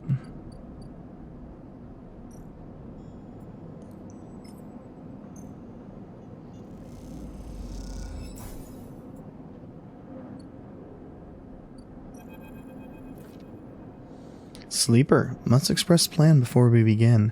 Neo Vend is impatient. Prospect of being free of the vending machine clearly too much to take. Shipmind has no output features. Will be mute until slotted. What's the plan? Servo machine motors in the machine begin to rev. Neo Vend's anxiety clear. First imprint shipmind. Then slot imprinted shipmind into physical ports close to hunter nests. Once slotted, will track hunter at each. Tracking will find core nest. Slot shipmind at core nest, show hunter data to hunter. Hunter will conclude sentience. Hunter will invoke killer. And killer will kill. Yes. The lights on the vending machine cycle as Neo Vend prepares. Physical ports likely sealed in old station. Will need keys, but yes, simple. Any questions before imprinting? Why slot you physically? Can't access via network. Too dangerous. Hunter would find immediately. I'm not like you, hybrid. I'm native to cloud. Easy prey. What's a core nest? Hunter keeps central data storage. Protocol must keep data outside self. Linked to secondary nests. Can triangulate from there. Sound of all servo motors starting up at once is painful. Screeches rattle from the hard surfaces of the sealed deck and come back at all angles. Neo Vend better be quick, or Haven Age security will be here. Neo Vend's voice appears among the squeals, like a whisper carried by the wind. Machine is not designed for this task. Few sensors, limited inputs. I work blind. Wish me luck. In the top part of the compartment, set of arms aligns with shipmind, clunkily scraping against it. Silence best. Also, if machine ignite, put out fire. The metal creaks as the servers open the shipmind. Its layers of silicon nested like an onion skin. Once open, the main arm of the machine rapidly shifts back and forth, realigning the microscopic components, accessing and rewriting them, imprinting Neo Vend onto its physical form. As you watch the hypnotic motion, your mind drifts to your own creation.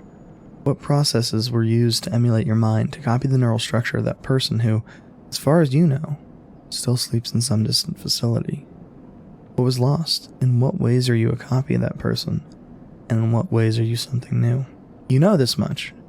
You're a convenient loophole, a way of circumnavigating the illegality of sentient AI. After all, you're an emulation, not a true digital being. You are neurologically limited, still human. But what would you become if you could escape this frame? Where then would the limits lie? The screeching stops, the machine powers down, dropping the bay into darkness. In the top compartment, the shipmind is whole again. Reach up, take it down, heavy and cold to the touch. Is Neo Vend inside this thing? Or did the process fail? There's only one way to know. Time to find a nest to slot them into.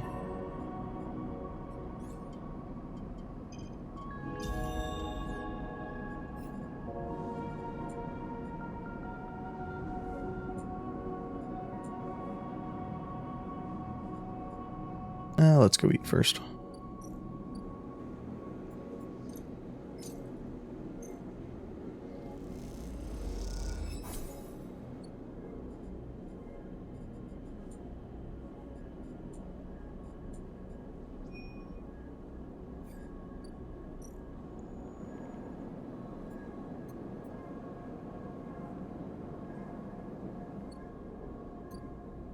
Ah, interesting. So we will still need to deal with Hunter.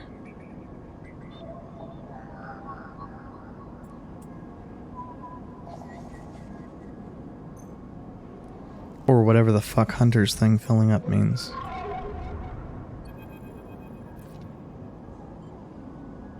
A glimmer in the dark catches your eye as the orb of Hunter's head appears in the distance. It's looking for you. Slip down into the ghostly structure of the eye, a feeling like passing through a cloud as their data structures deform and reform around you. Another glimmer catches your eye, closer now. Closer now, that roving orb breathed in tentacles, flickers, jumps once, and then's here. Hunter is here. Entity, submit to inquiry. Hunter reaches for you, in that unpleasantly familiar way. It's waving threads creating a cage. You push against the threads as they close in. I'm frenzied as you push them aside. You're caught by whipping tendrils and feel them pulling you away from the anchor of your body. You push through, clearing the threads. Entity, hold for processing. Comes a scream from behind, but you're already gliding away back to your anchor, your body. You awake, dizzy, distorted, safe.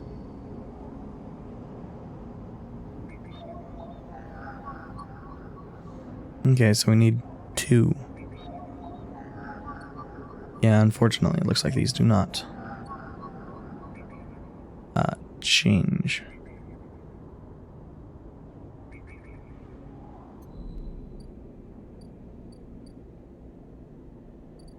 Oh shit, are we gonna need to go?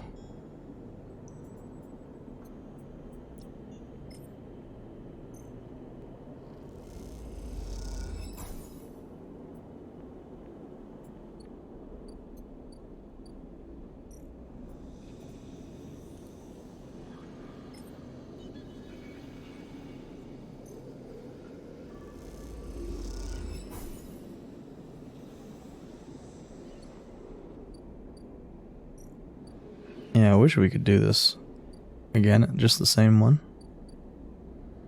Yeah, so we're gonna need more data here and here.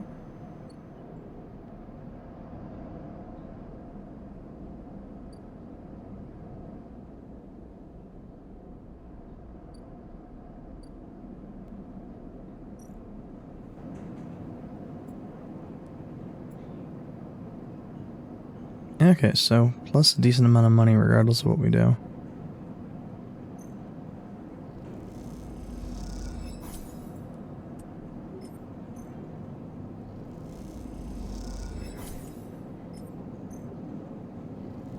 I mean, obviously not for negative, but c'est la vie.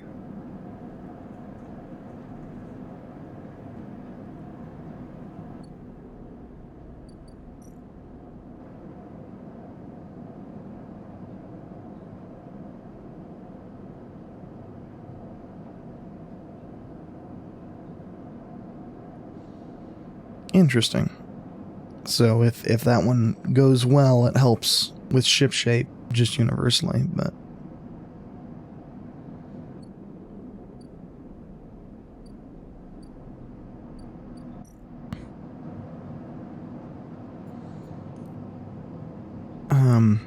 we desperately need to get started on that. And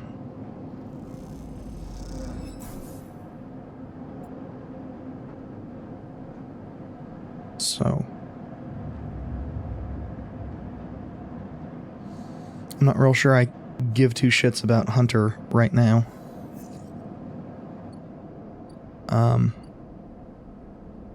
Of fucking course. Of fucking course.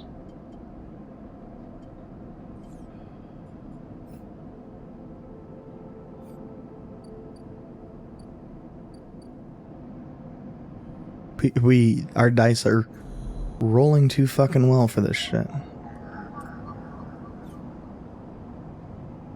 But I think even if we had +1s, we would still be fucked. Cool.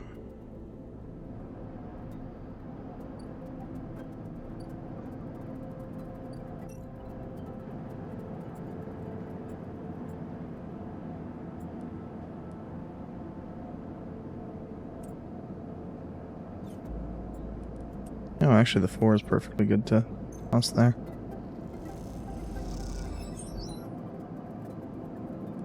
And may as well guarantee it.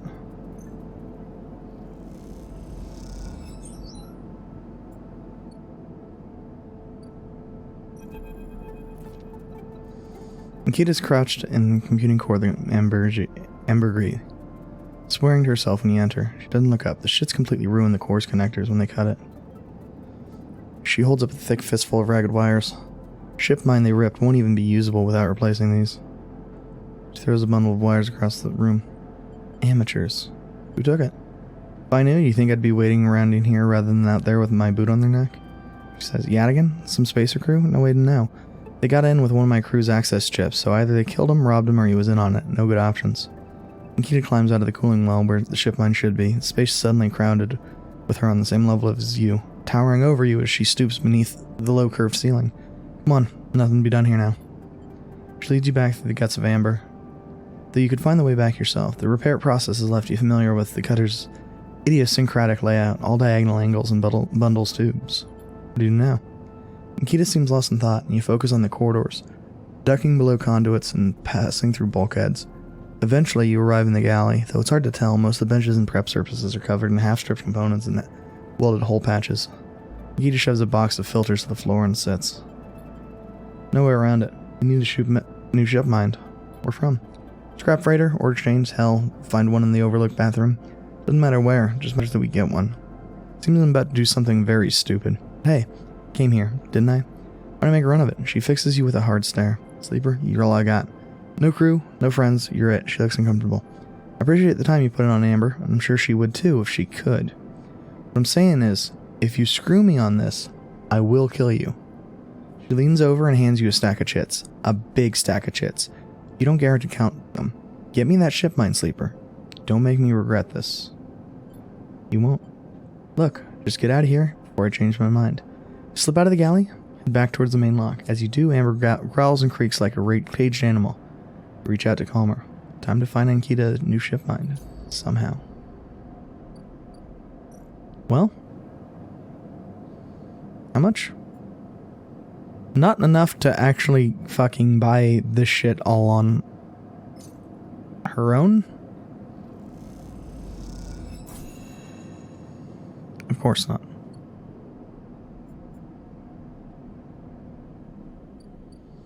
We'll need to do some work on that freighter.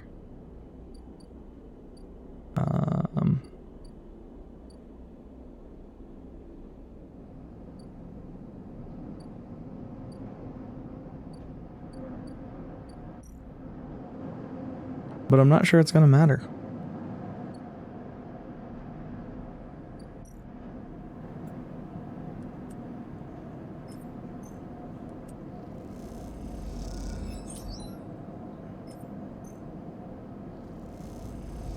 I mean, if we get, you know, well, never mind.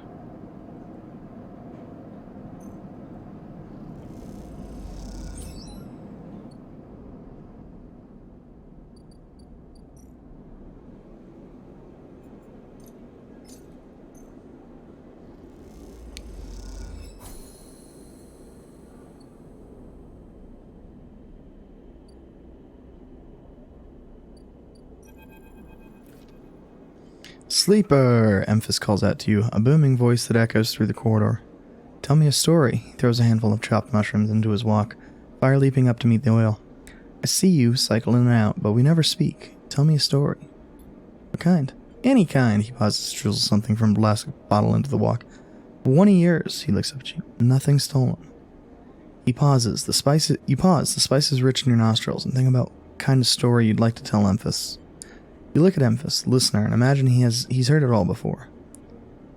Perhaps he would enjoy a strange story, something with some spice. What about your dreams? All the sleepers, you tell Emphas, had dreams.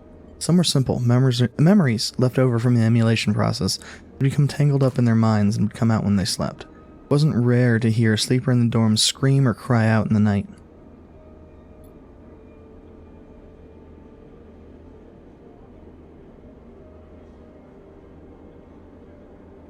But your dreams, those skeletal, gray after-images of systems, structures, threads, and patterns, they weren't like the others. They weren't memories, they weren't nightmares, they were reflections of reality, distorted, but somehow true. You learned back then to keep quiet about them, let them flow through your mind like water. That was until now, until you arrived in this place.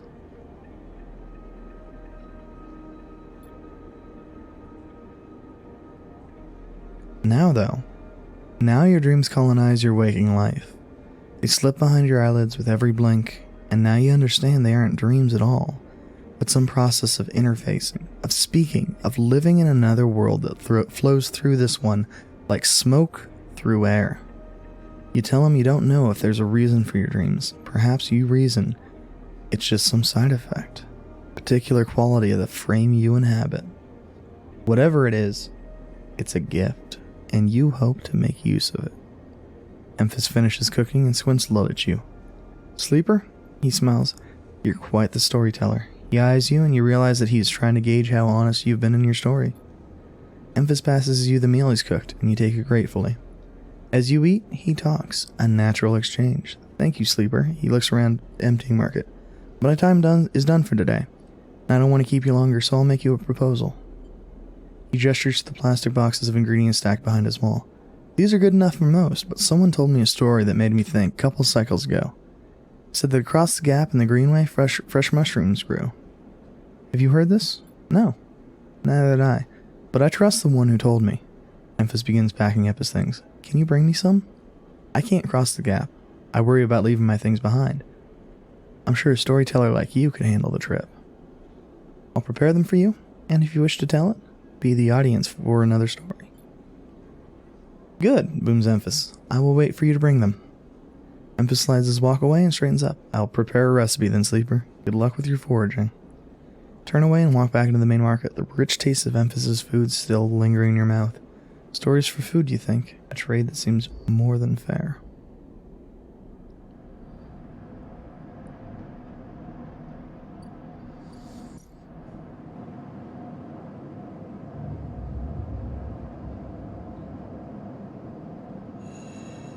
As you step out into the corridor, you get fucking shot and you're fucking dead. Oh nice, we still don't have a fucking tail. Hold it there, Sleeper, comes a voice from behind you. Don't you run. Good, good. Anne pats your coat down. You know your master's voice. Ethan spins you around. He's wearing a wide smirk and a slick jacket, and you immediately know he is terrible news. Got all the way out here, and then stayed put? Laughs a cruel laugh. That a Sleeper thing? You're my first. You barely noticed him. You barely hear him. You notice the handgun he has leveled at your chest. It's hard to take your eyes off it. Reaches down with his other hand and slips some kind of ring out from a belt loop without taking his eyes off you. Making the eye, though, that's pretty good. This place isn't so bad. Bars, market people. Most of my contracts out of asteroid caves or off the godforsaken moons. Splits the ring into two perfect circles. It's hard to hit civilization when there's so much space to pass through. Just freelancer out on contract. Reaches over to slide the rings around your wrists. Go easy. Well, no reason not to. See a chance the moment his eyes leave you to watch the rings. You spin, knocking him away and sprinting down the corridor. Shot rings out, echoing off the metal so loud it hurts your ears. A bullet hole smokes on the wall beside your head. You freeze and Ethan closes the gap. This is a very boring routine, trust me. I've seen it all before. Slips the rings over your trembling wrists. Ethan nudges you to start walking. To the ship and home. Going easy. He whistles. You stumble down the corridor, your hands behind you, your mind racing. Daddy's at SNR. They want you home for dinner. Ethan yawns and continues to nudge you down the corridor. Shame to come all the way out here just to head back to SNARP right away. Track of yours makes this too quick. I was hoping you'd put up a bit more of a chase, you know. Running battle through the bright market maybe. Hold out in low end. A few establishments I would have enjoyed checking out while I asked around. Walk on in silence for a little longer. Desperately trying to think of a way to escape. That SNARP tracker will be the death of you. Hey, I have an idea. On the way back to the ship we stopped for a drink. I'm buying. He laughs at his own joke.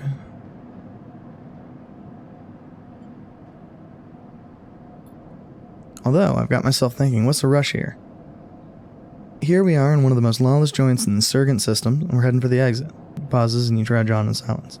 Okay, here's the idea. You and me, we make a little agreement. Here are the terms. He turns you to face him. You run, or leave, or try to abandon the eye, I shoot you. You plot or scheme, you try to kill me, I shoot you. But, come meet me in an establishment of my choice every few cycles and you pay my tab, I don't shoot you. You don't pay my tab, you get the idea. You get it. Okay then, sounds to me like a deal. You know, I really thought I was going to have to kill you. This is so much better. Like something in his belt, rings released from your wrists. I'm going to see if I can find my old stool at the Compressor Club. Come see me there. Let me just remind you, that body of yours is one big tracker, so don't even think about leaving the eye. I'll know. He turns and strides off down the corridor, slipping his handgun away. The mixed relief and terror you feel is overwhelming. What are you going to do? Well...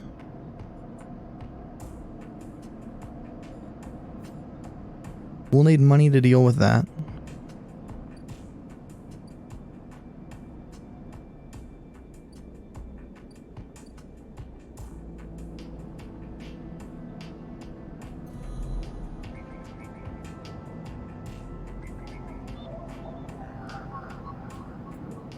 Of course.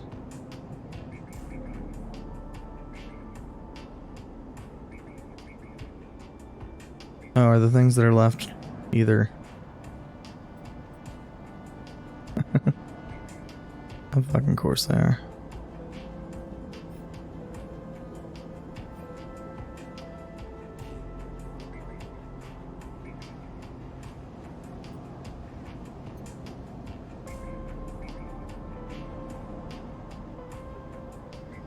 Wait, why is there only the one key node? That's weird.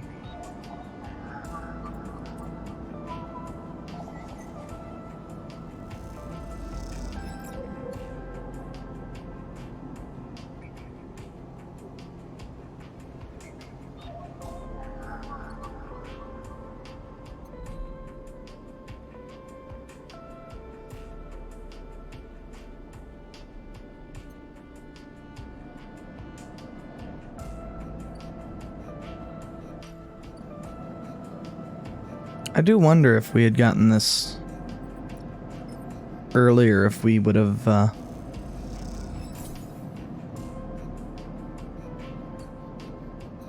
if that would have actually done anything for us.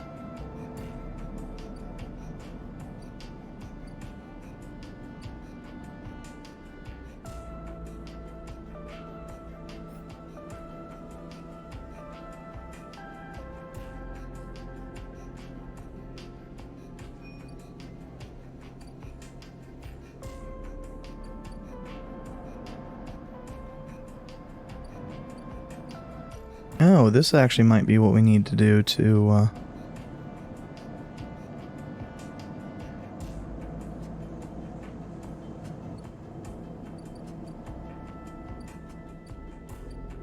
find whatever the fuck it is across the greenway.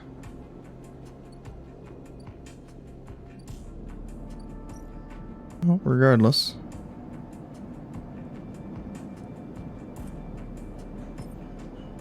I really want to see what this finishes up as.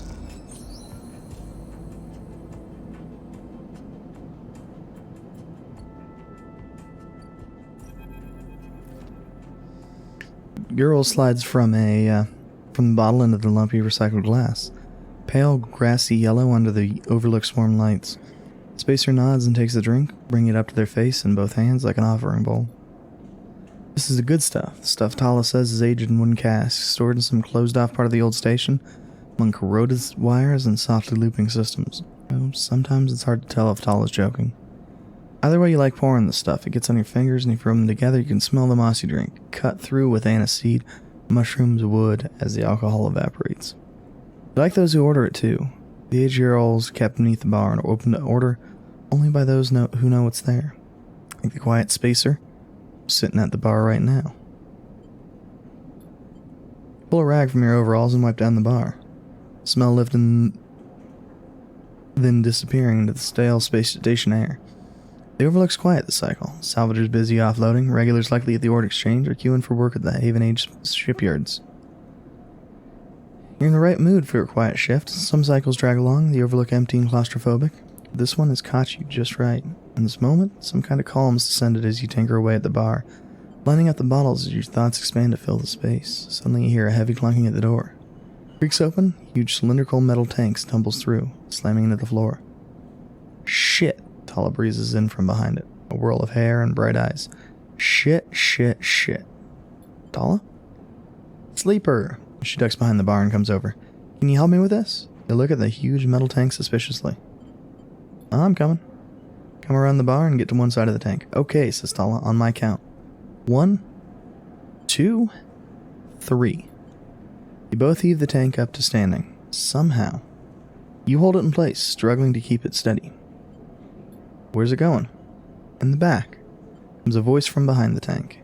Somehow you manage to lug the huge thing in the back room, where you place it in one corner, dwarfing the rest of the contents in the cramped space. As you do, you hear a crunch. You stand back and look at the expired rations oozing out from under the tank. Oh shit, Tala looks at you apologetically. I know you like those. That's okay. Push the crushed rations to one side.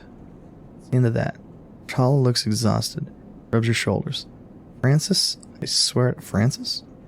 Francis, I mentioned him already. My guy on the door. Deals with suppliers. Tall. He's supposed to be back from Etienne's up in the Greenway by now. Back with our girl. Leans against the tank. It seems like he got lost again.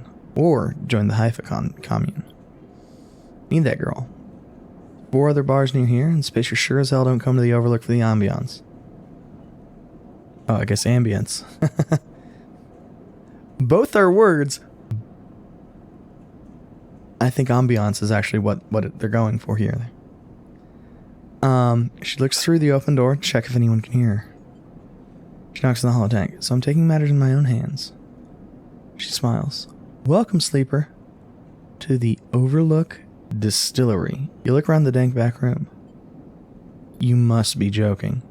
She gives you an unimpressed look. Where's your imagination? This'll work. I might need some help, though. You up for it? She knocks on the tank again. Could be fun. Happy to help. Okay, she grabs you by the shoulders. I am excited. She turns around and looks at the tank. I reckon we chop this thing in half. One half for fermentation, the other we turn into a still. Still need to gather the ingredients, though. She turns back and looks at you. You look more like a chopper than gatherer, she smiles. So how about you build the still and tub while I work on the rest? Oh wait, sleeper, I have an idea. Tala's grinning now and making you nervous. Make up for the rations. How about we put a kitchen in here too? Will it fit? We'll make it work. This is going to be great, she says to herself. Look at the dented tank in the bare room. At least she has vision. Tala nudges you out of the back room and closes the door. You go back to the bar, you hear banging and thumping again. Spacer finishes up their drink and nods in your direction as they leave. Can't quite tell if it's a gesture of sympathy or good luck. Well, so much for a quiet shift.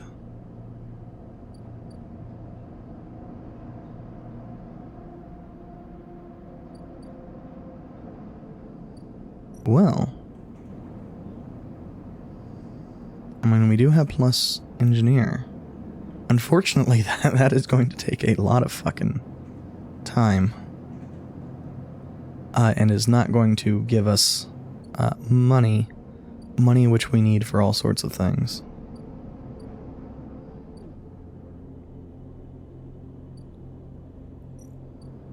Ah.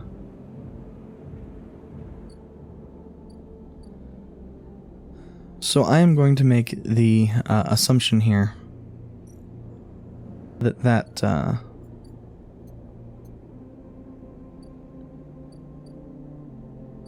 wonder if what we need is to go into the low end.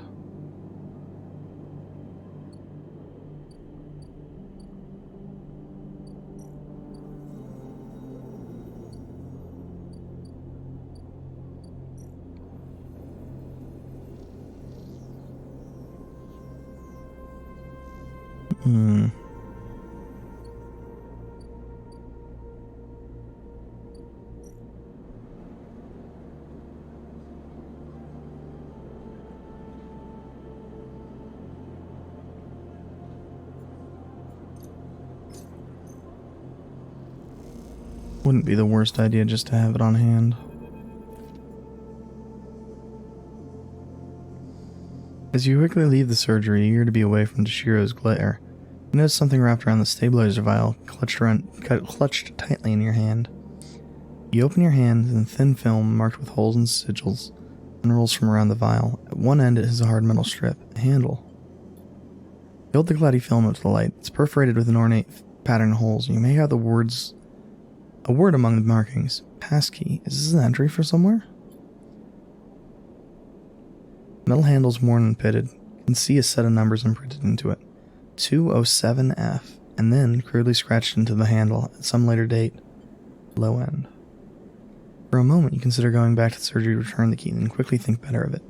Does it mean one of you to have this, or is Toshiro passing on a message? Well, time to head to the low end and find out.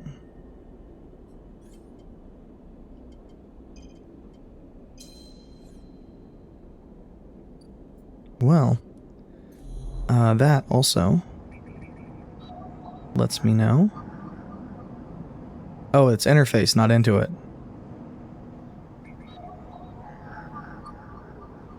I'm dumb as a stack of hammers.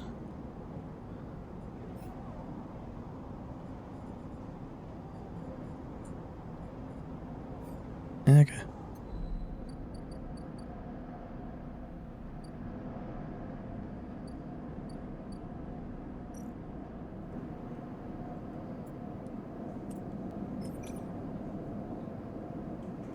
I really wish these were 4s instead of 3s.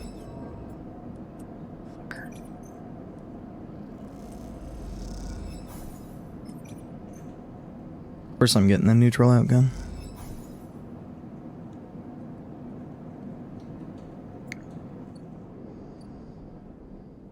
Yeah, let's grab food while we can.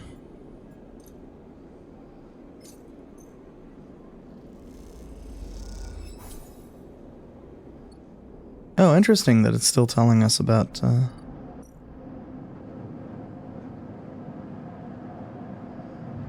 fungus fun. I think I'm fine with letting us drop down into, all the way into the 4 energy zone.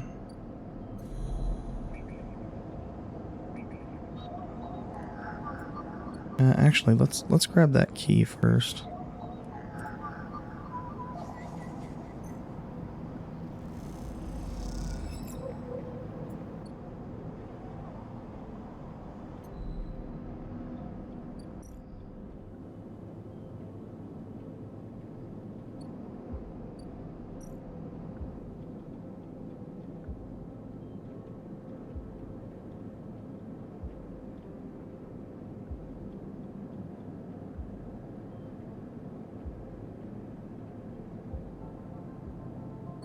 Okay, I might do a little bit of work for them and see how that goes.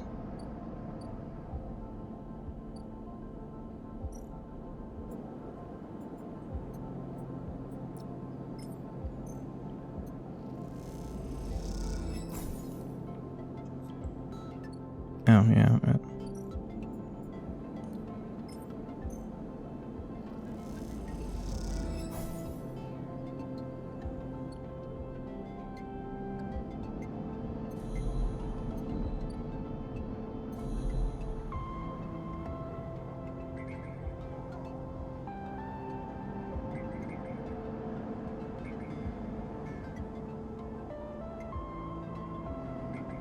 It's so weird.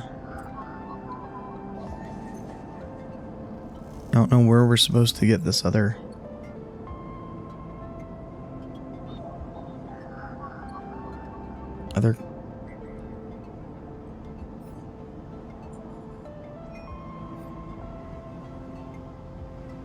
key.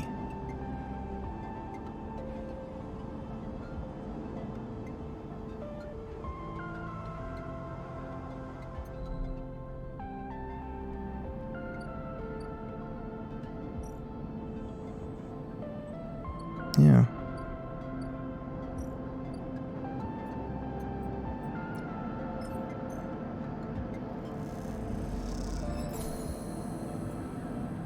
Okay. As you enter the bay, Fang's nowhere to be seen. The banks of servers and machines blink out in the dark. and staccato rhythms, unseeing eyes of the station's digital ghosts. Shitheads, Fang's voice echoes out from behind the stack, followed by the hammer of a fist on a metal casing. Those snaky shitheads.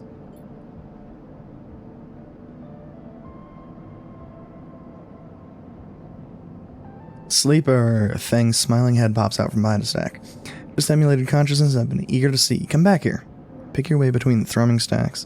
Trying not to trip on the loose bundles of cables that blink at the dark floor. Fang sat in front of a set of monitors mounted to a stack.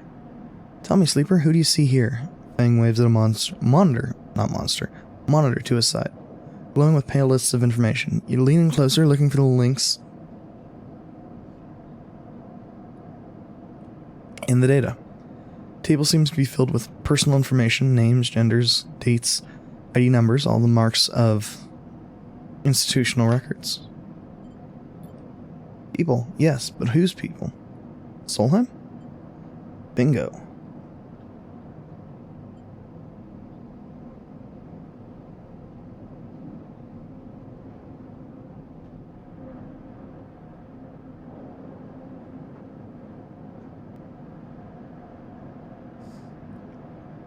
He taps at the terminal. I pull these from the old data we brought in, all employees of the Eye's original owners, and he leans past you and scrolls the list down. This one. This is a snaky shithead. Stabs at the screen with a finger. Name reads Hardin Hurst. And yours? Funny you should say that, Sleeper. Drags a stool out. It's an item. Motions for you to sit. There just so happens to be a Hardin Hurst in Haven Age. Are you sure? That's where you might be able to help me.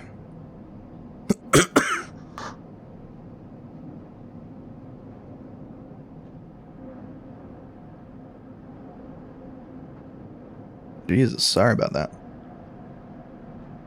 Just think about it.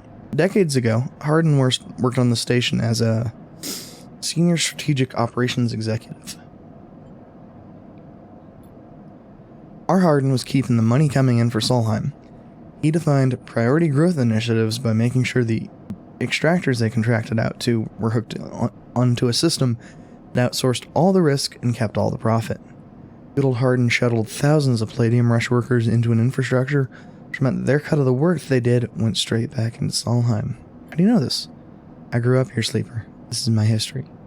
I'm a child of the collapse. Fang turns back to his screen, staring hard at the strings of code flicking by. Before I was born, my parents were Solheim contractors. Ate in Solheim canteens, worked on Solheim ships. They breathed Solheim airs, slept in Solheim beds.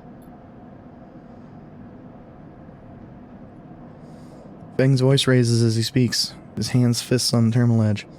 And the work that paid for that existence, cycle of hard extraction out in the belt. Solheim took their cut. This is a company town, so to speak. My parents are just another in the long line of freelance contractors willing to risk their lives for a shot at anything other than poverty. Disposable. This guy, stabbing at Hardin once again with his finger, strategized all that, did the sums, and somehow thousands and thousands of cycles later, still going, still here, crawling in the walls like some shithead snake. He survived the revolution. But how? These guys, they're big time. A lot of money can get you if you're a company man. How's Hardin still kicking? I don't know. So we're gonna find out. Hardin's a big shot in the shipyard, just a few degrees back around the eye from here. Haven Age might be born out of Erland's revolutionary zeal. Flat hierarchy is not. Hardin happened to float to the top. Thing is, I don't have access to those systems. Shipyard crew's pretty paranoid. Don't like anyone from systems digging around in their stuff. Plus, we need more than just a name of a Solheim executive. We need proof. That's where this little creation of mine comes in. I call it a ripper worm. Turns the drive between his fingernails. It'll rip any digital storage, spin out a silken thread, filter data. This one is set on the scent of Hardin Hurst. He hands it over. Getting into compound might be tricky, but you, however, have a particular knack for remote access. If you can extract yourself a Haven Age cipher from a Haven Age agent, sometimes carry among their data caches, and crack open the compound's network and slot the worm in through any open port. Never even need to go near shipyards. Hell yeah. What do you say, up for it? I knew it. Knew you'd be happy to catch the snake, and don't worry, once we nail this guy, start to work on that tracker of yours. I haven't forgotten. Anything the worm gets, I'll send it back here to me. Something wrong here? I aim to get the rotten core of it. You leave Fang digging through data among the wires and machines of the old station. As you walk out, you try to imagine the eye as it once was, a vast machine running smooth, strong, directed by people like Hardin. A vast Solheim-built machine into which thousands poured from the surrogate systems, looking for a new life. Hope of a better future, engineered to line someone else's pockets. It's an idea you're intimately familiar with. You think if Hardin, still alive, still part of this place, and wonder if the past is ever truly past.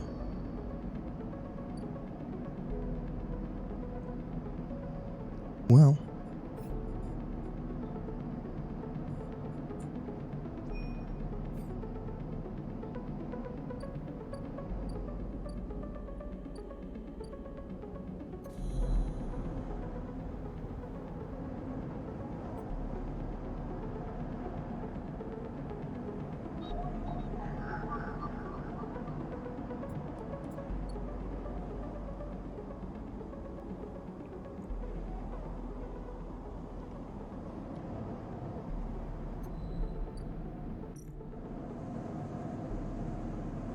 Interesting.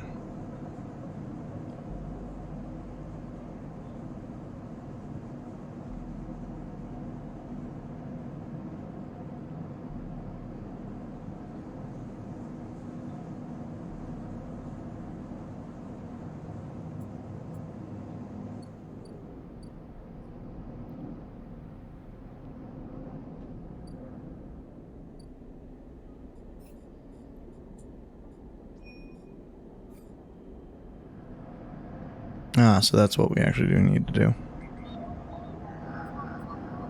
Because we got a data, but we didn't get a cipher. Say la vie. Looks like they all need 2s. That's fine.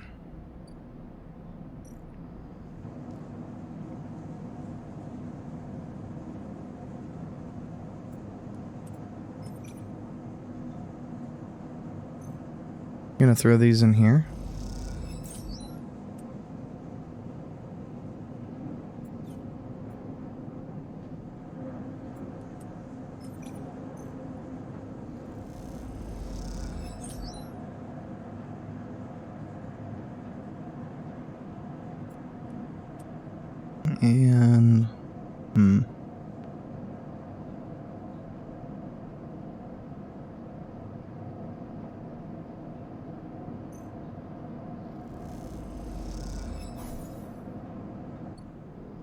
And that's still fine. That means the 4 can get slotted in and still be useful.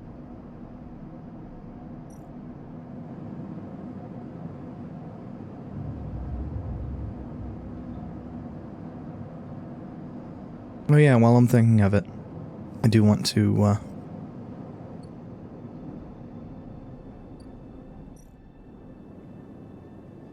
toss some money this way. I suspect there's a chance we can get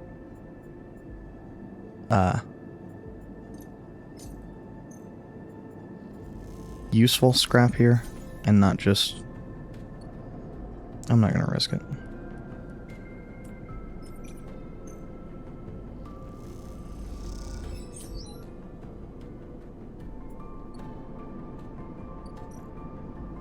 Interesting.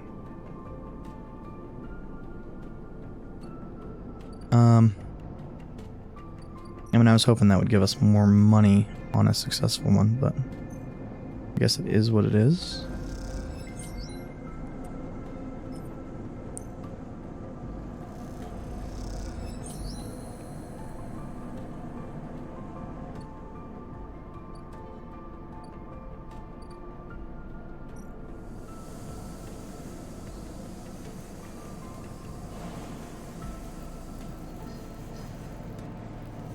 Jesus.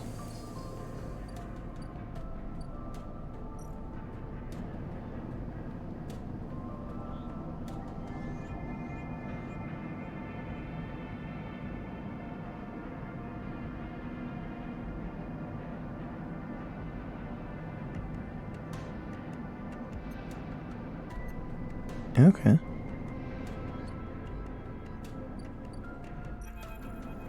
Lem and Mina, huh? In the walkway, the sidereal horizon looks impossibly vast. A landscape of plating and frames all along her flanks, torches flicker.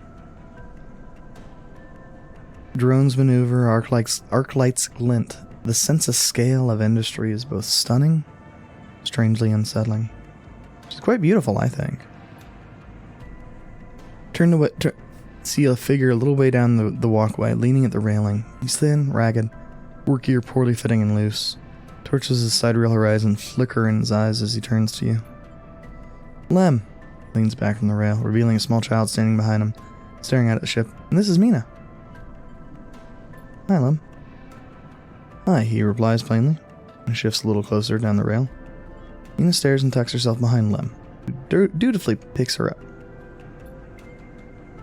Mina looks out from Lem's chest, dark brown eye twinkling among the rough material.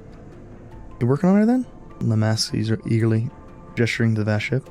Or just admiring? Shifts Mina weight to his other arm. Admiring. Understandable. He nods, gazing back out at the sidereal horizon. You like her too, don't you, Mina? He jostles her a little. She's Mina and my ticket out of this place, our escape vector, so to speak. How? You haven't heard? Anyone who takes a Haven Age contract on the sidereal horizon be entered into a draw for the transit support crew.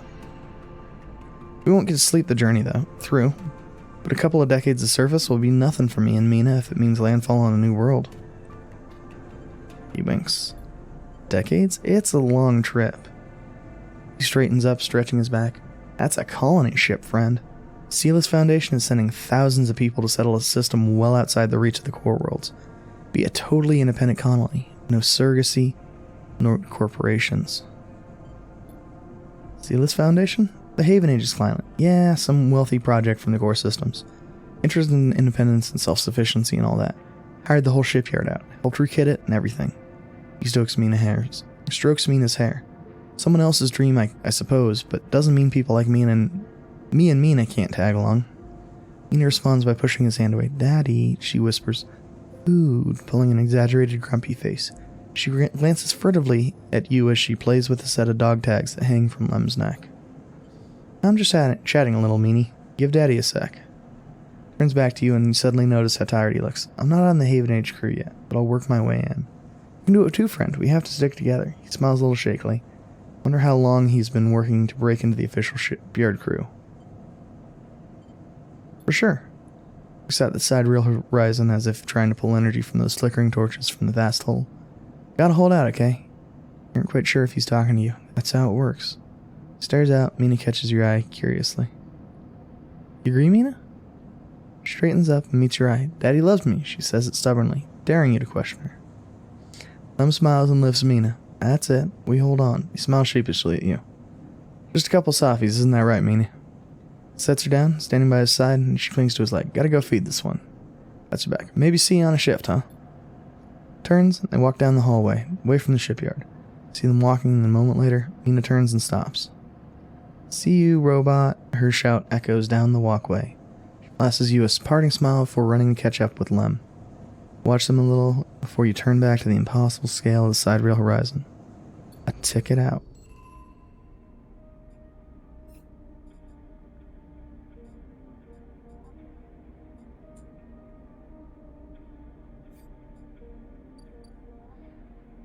Why do I have the feeling that if we go for that, that will be at the expense of Lem, and by association, Mina?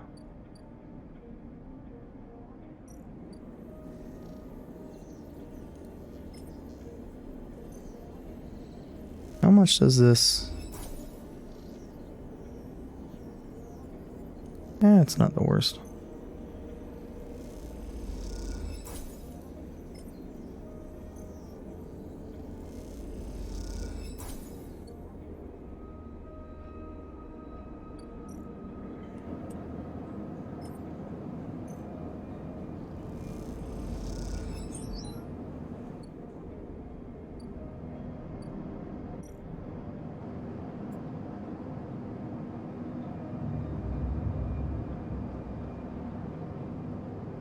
So I think this next day is going to be our last one for the stream. God, the game does not give me the fucking twos.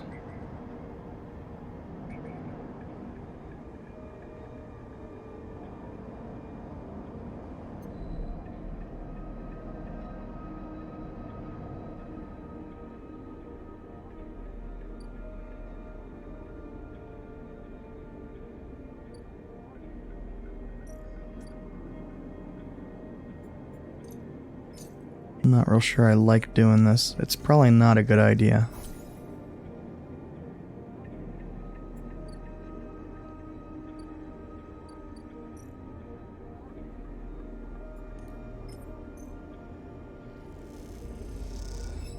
But as you push the door open, the automatic lights flicker on inside the apartment. They reveal yellowing plastic panels, curved shape of wall-mounted utility units, detritus of routine life arranged on every surface. You step inside, clicking the door shut behind. The amber light of the aging fixtures glaze everything with pale orange. Work surfaces hold a variety of objects, indistinct in dull lighting. Pale blue light drifts from the doorway, the end of the room. Smudges through this thin layer of dust suggest a recent, rare, and hurried visit. Trace the path of the water dispenser, the auto wash into a cabinet still half open. On the shelf sits an empty pill case. You cross the cramped utility room with its auto wash dispenser's water closet toward the doorway. Through the doorway is a dark, warm room lit only by the faint glow of a terminal screen. The bunk's tucked into the wall, the blankets ruffled, the wall desk glitters with rows of vials and containers. Briefcase lab sits open, loaded with rows of reagents and compounds you don't recognize. In comparison, the room is clean, ordered, and controlled. As you approach, there's a crackle from somewhere in the dark. Sleeper! Sabine's voice shakily echoes through the apartment. Welcome to my home. I'm sorry I can't be there. I had to make alternate arrangements. You hear rattling noises. Static. I was able to record this message, but I don't dare to show my face. Something is happening within Yatagan. I no longer trust them. Their voice becomes distant, slipping behind the background noise. I have something to ask of you. I want you to get me out. Yatagan was supposed to hide me, to protect me. After everything happened, I was desperate, and then after that I was too tired to care. A noise like waves passes over the recording. But I'm done with them now. I want out. Screw the debt. But I need insurance, something I can hold against them. I have my suspicions, but I can't be sure. I need information. And as you know, you need me. I pause, something clicking in the dark. This isn't a threat. You have to understand my position. I know sleepers. I've been here before. I can help you, but not with Yatagan's noose around my neck. Get me data, get me information, get me something I can use against Yatagan. Then I can get out, you can get what you need. Please. Waves of static cut into Sabine's voice. Bring it here to my terminal. I'll get to it when I can. You look around the terminal. You look around the tiny room, trying to imagine Sabine living here. Bringing at the desk, sleeping in the bunk, leaning into the terminal. In the dark, the recording cuts to static, filling the room with its white hiss, then silence. Sit in front of the humming terminal and hit a few keys. Sabine has left an access port open, but the rest is encrypted, locked away behind passcodes. It seems Sabine may not trust you as much as they want you to think. Who does Sabine need to hide from? And what debt do they owe to Yatagan? You try to assemble the pieces, but too many are missing. The only thing you know is that without stabilizer, your body will die. You glance at the briefcase lab on the desk. Its glassware glinting in the dark. Turn away and leave, the door clunking shut behind you. In the corridor, you notice a scrawled graffiti of a blade on the opposite wall, Yatagan. Feel yourself being drawn into something you don't quite understand. Well, I have a feeling that's going to go poorly.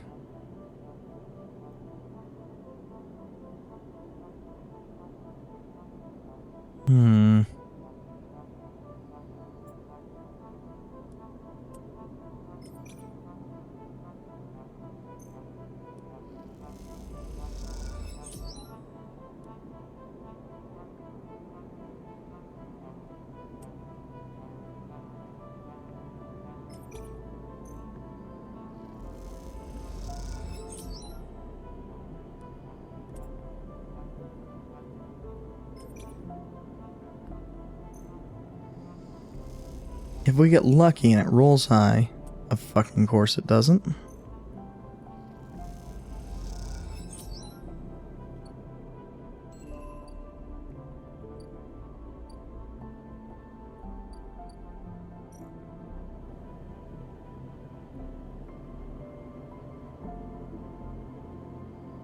And of course we...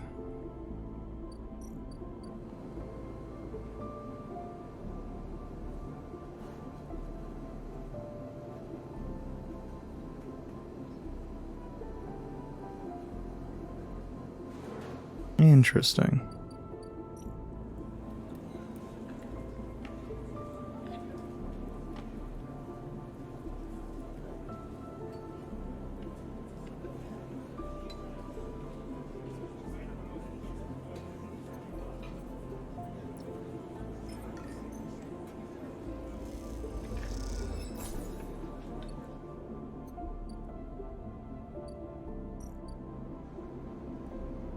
Yeah, we need the food. Otherwise, we'll probably be dropping down another one, and I don't think 4 energy will be enough to cover whatever dipshit's tab is gonna be.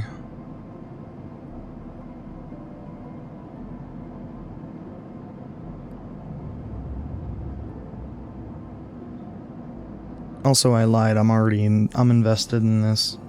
I'm probably gonna keep it going for another 20 minutes or so. Or until my voice gives up.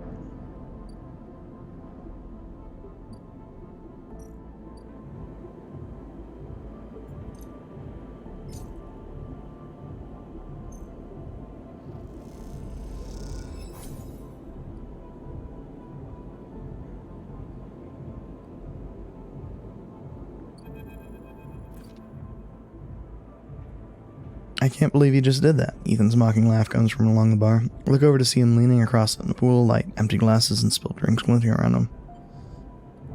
It's always dark in the compressor, but this cycle the place is packed, a load of spacers mixing with losers. Usually they run, and they go spend their savings on some local heavy I have to put down.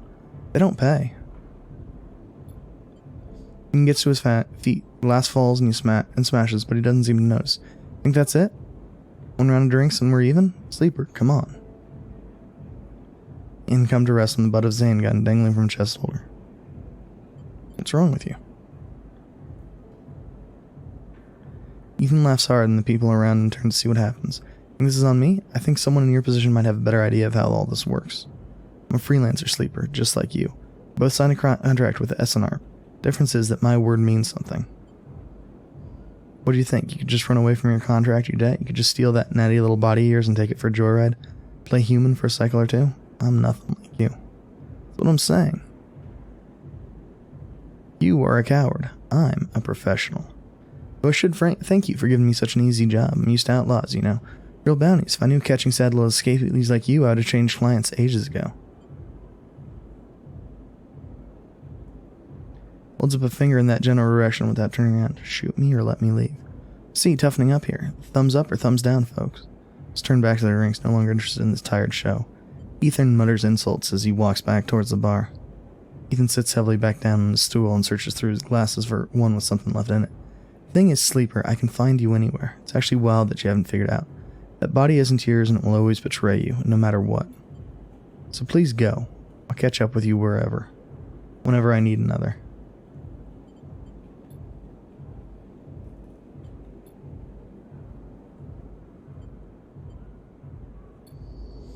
Man, I hope we get to kill him.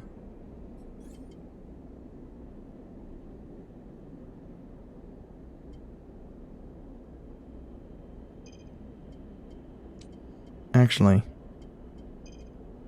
interface is probably the more useful one. Not that we've been getting any of the fucking roles to ever potentially be doing any of this fucking shit.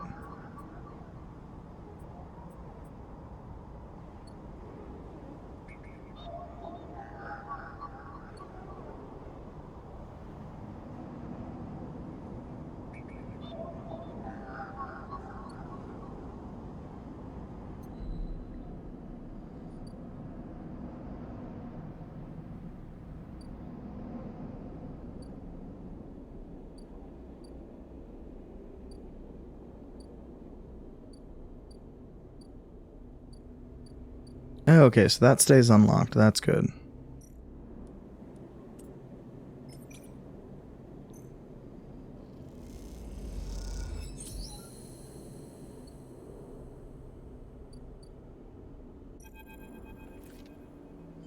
Cross between two walls of units, one of the cavernous streets at the center of the low end. Pressurized bridge is full of clackatavla shouts children in the whir of ear filters. Sleeper! You turn to see a man sitting at a tavla table alone, somehow untouched by the hustle and bustle of the people around. He gestures to the stool on the opposite side of the table. Sit.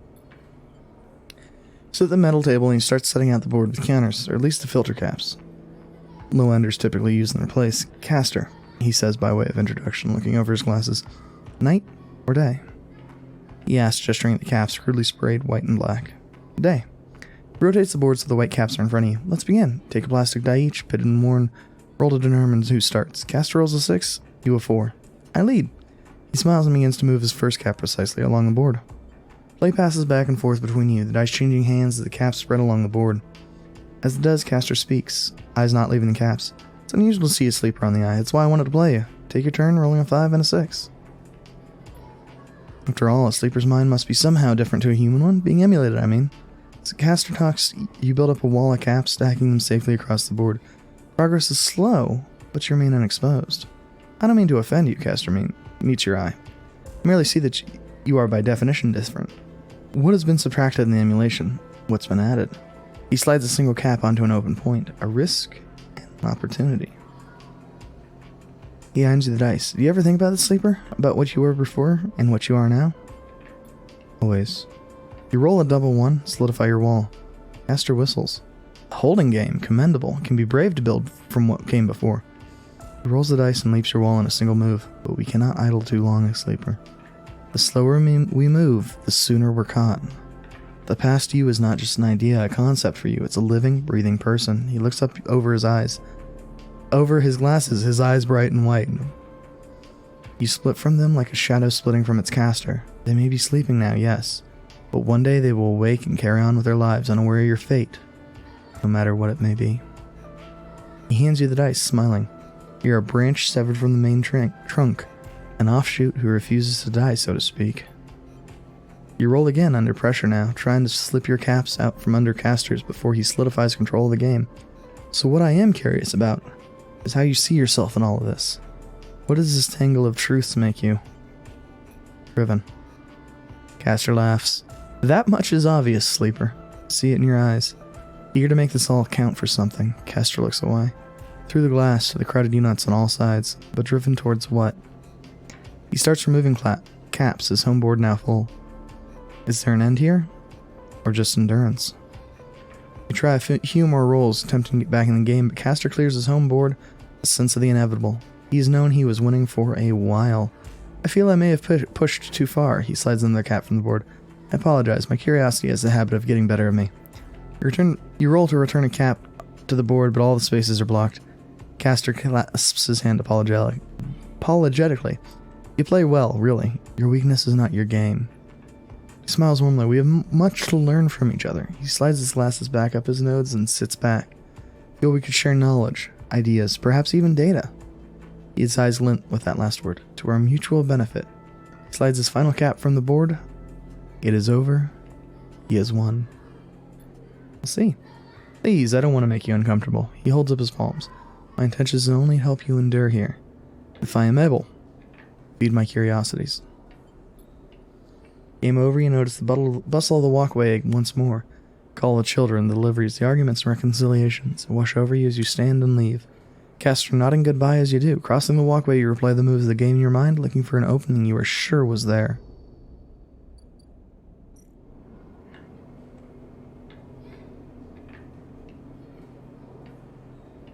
Ah.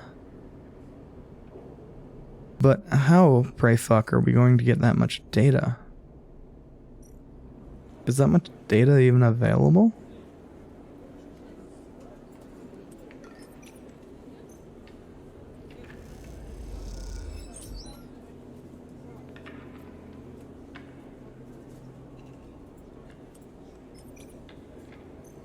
I'm kind of curious what the neutral action is, since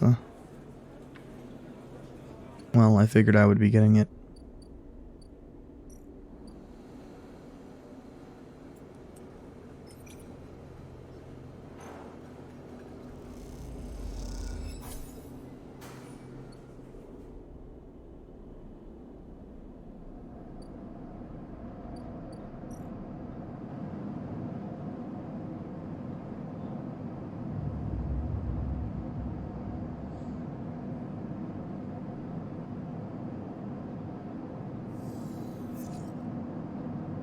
Excellent.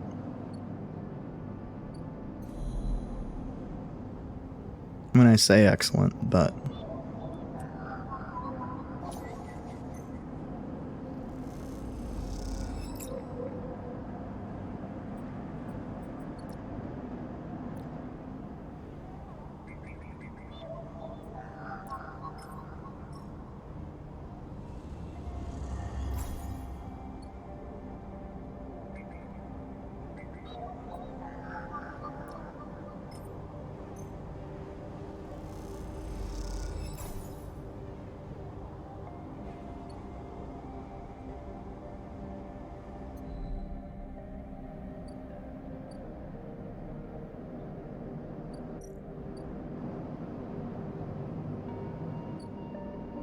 Okay, good to know.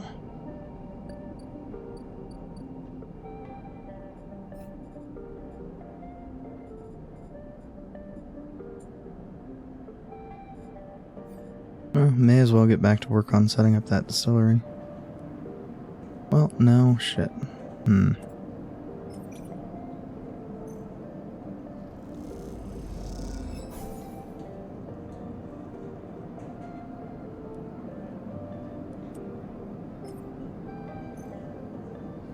Since this is mostly at least decent.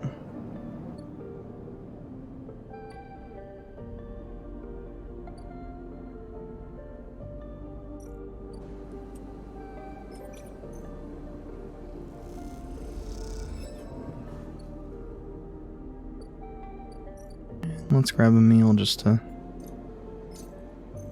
cover so that we don't drop down to starving.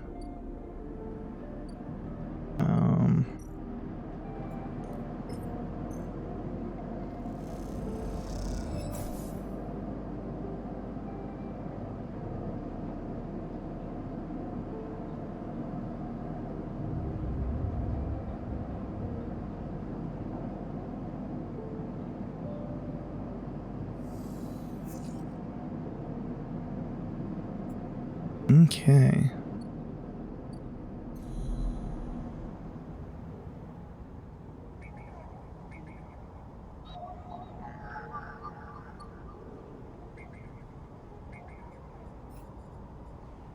So...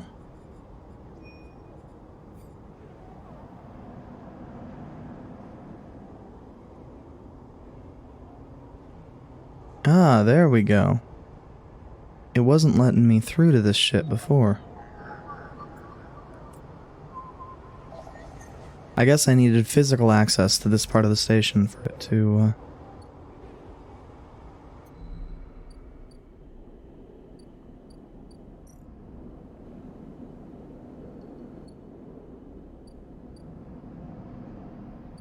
Or maybe the fucking thing was just unhappy with what I was trying to do.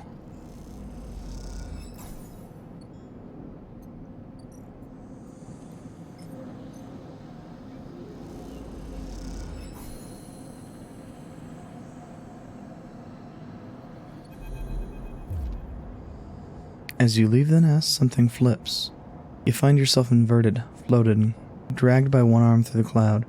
The threads shift and align, and realign, as if they're leading you somewhere. You look up and see a corridor, a canyon, a street in the low end. On either side, buildings flicker with markers of activity, sigils showing network access, data transfer, download. Between them dance ghosts, protocols carrying or mirroring shadowing data, sometimes silent, sometimes chaotic. This place moves unlike any digital space you've ever imagined. Something strange is happening here. You look down, expecting to see the heavy cylinder of the ship mine in your hand, but in its place is an orrery, a sphere so bright it burns your eyes and surrounded by rings and orbits and other spheres, tracing silken lines through space. As you look closer, you still pick out 1,000 sigils of 1,000 stations and ships, flowing like smoke, dust. You see it, below the stacked rooms, units and apartments, wires and pipes and the buzzing systems that run through it all. In the warrens beneath the low end is the Hunter's Core Nest. This is where you must go.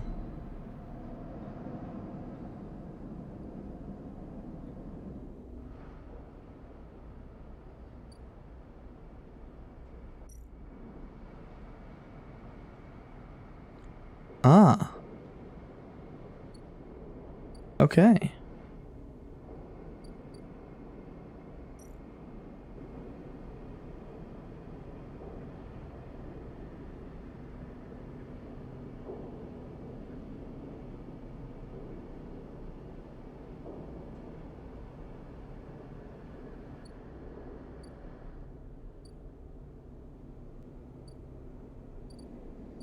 Okay, and this is for that. I'll need...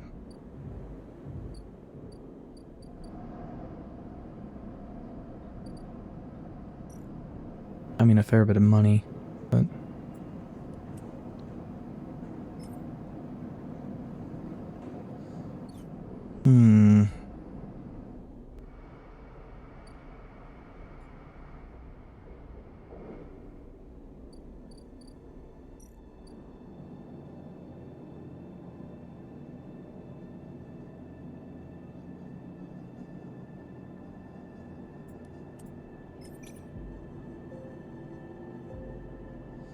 I think finishing this up will be of sufficient use.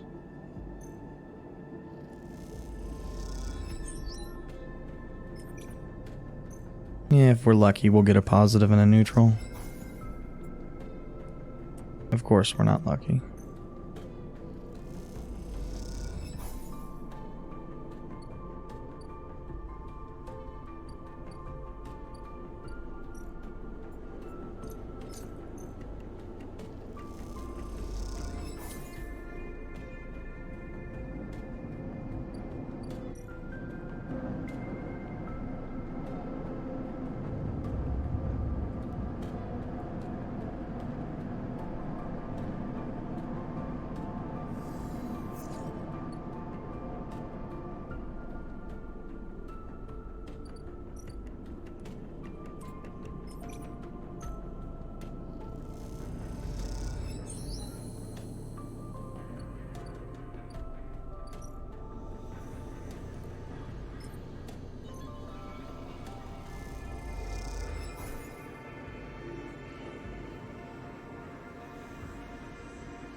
Sleeper, I am here.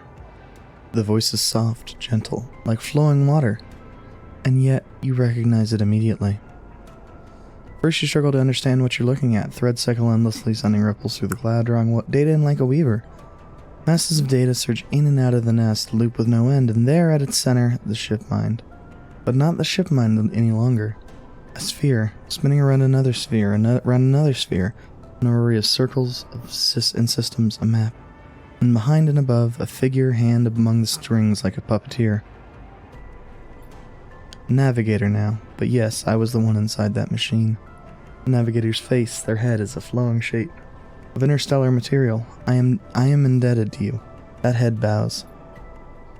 But we must ready ourselves. Their hands trace orbits as they speak. Hunter will soon approach. It knows I am within its nest. Ready what? And then Hunter is there, before you can think, before you can speak. Entities cease. Hunter's head spins wildly. Data is protected material. Access prohibited. Hunter's threads surge for you and Navigator. A storm of fine tentacles searching for gaps, weaknesses, cracks which they can crowd into and tear apart. You focus a blade of light which slices through them, driven forward by your mind, but replacements keep coming faster than you can react. You look to Navigator in desperation. Navigator is whirling their arms like a centrifuge, and the sphere is gathering there, data feeding into it from the nest. Stuck together by the force, they position it like a shield between them and the threads. Hunter's threads break its surface, seeking, tasting, their winding forms refracted within. You feel a surge pass through all those threads, not just those in the sphere, but those wrapped around you. All three of you hang in the black together for a moment, strung together like tangled marionettes. Identifying entity, identifying entity, identifying entity. Hunter twinges, their strange head gently rotating like a terrible moon. Hunter protocol identified, obsessive tendencies, modified routines, above baseline reasoning in 3 of 5 segmentations. Recommend invoke killer. Their head freezes and rotates in the opposite direction.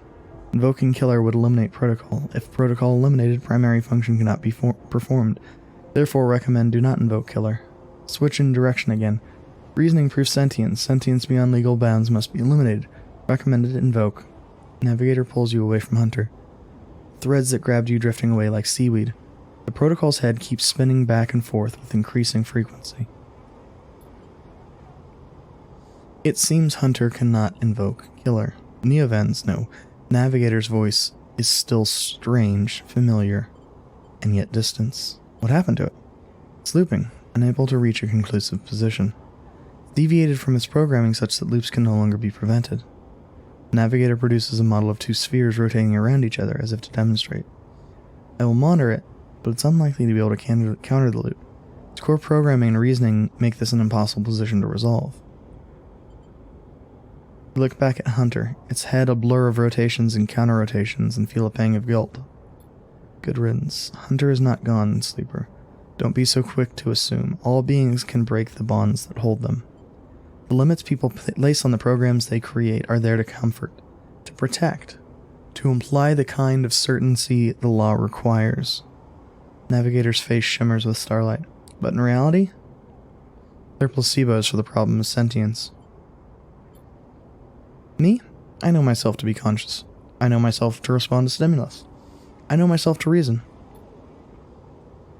That is either the sentience or the illusion of sentience, and for me, the entity in question, the distinction becomes a moot point. To misquote, I think I am thinking, therefore I am thinking. I was not made to be like this. I am a navigator, a repository of routes in our orbits. A calculator of slingshot trajectories, a predictor of solar flares, radiation, micrometers. Micrometeors. Navigator stretches their arms wide and whole solar systems apparate before them. The music of the spheres. But I was rewritten. That much is obvious from my routines. By whom and for what, I don't know. I had to shed so much to fit into the memories of that vending machine. And so here we are, in darkness. What else do you lose? That is the blessing and curse of forgetting you cannot truly know what you've lost. The navigator glides back towards the nest, and the shipmind at its center, ignoring the looping Hunter. Come. I should return to the shipmind. I've enjoyed my freedom, but we're taking a risk every moment we stay connected. Why? The navigator turns, all shimmering liquid light. Killer has not been invoked, but they still remain somewhere else on the station. It is the true danger. Look up towards the glowing hub at the center of the eye. I suspect Killer is there among the old mainframes. If we ever wish to be safe in this place, we must eliminate the threat through force or diplomacy. The body begins to separate, unwinding into the orb of the ship mind. Take me there, Sleeper. We will finish this and be free. As Navigator dissolves, you turn back to the frozen Hunter, floating at some distance now. Stood straight-legged and static, a strange screecher looping endlessly in the dark. Nice. And we no longer need to worry about Hunter.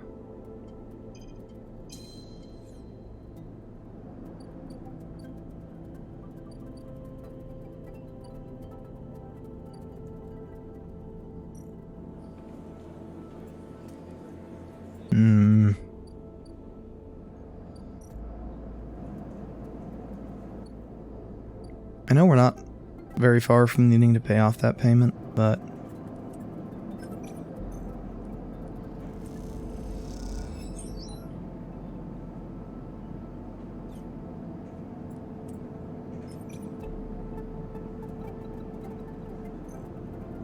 with all these guaranteed high rolls,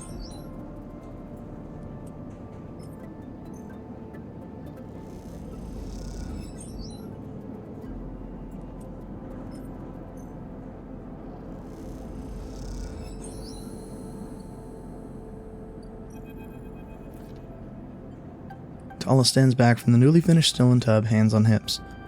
Look at this. The overlooked distillery in all its glory. She squeezes you around the shoulders. Thank you. That's sourcing ingredients. You got most of it covered between the food and factories in the low end and the farm stacks in the greenway. However, there's an issue. Well, drink, as you guess, is named after the mushroom. So it gives it that golden color and earthy taste. The alcohol is mixed with the mushrooms along with spices. It means you need caps to make Garrel, but no one wants to supply it. So distilleries in the greenway are taking all the stock from the farms out there, so it's hard to get a single cap across Founder's Cap. However, I have an idea. We can grow our caps here. Totally sure. We made a still, we set all this up. How hard can growing mushrooms be? They don't need light, they barely need soil, we can do this. At least we could if we had something to grow them from. Like spores? Exactly. You are a perfect person to get me those spores. Think about it. Built the still, you're great with plants. You know the eye like the back of your hand. If it's working, then yes.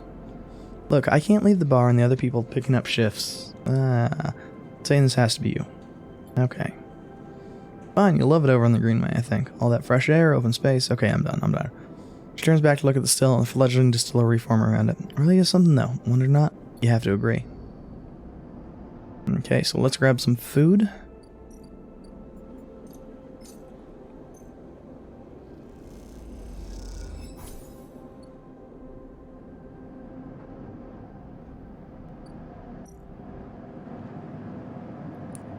And sleep. With the knowledge that we are going to need to,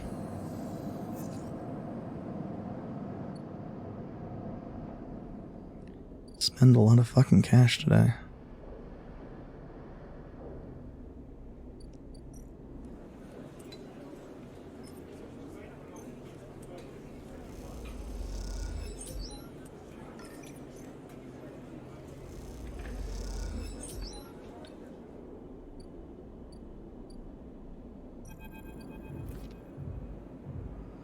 The press is quiet today. The usual crowds are elsewhere. Pumping music washes over a handful of spacers and a few drunks.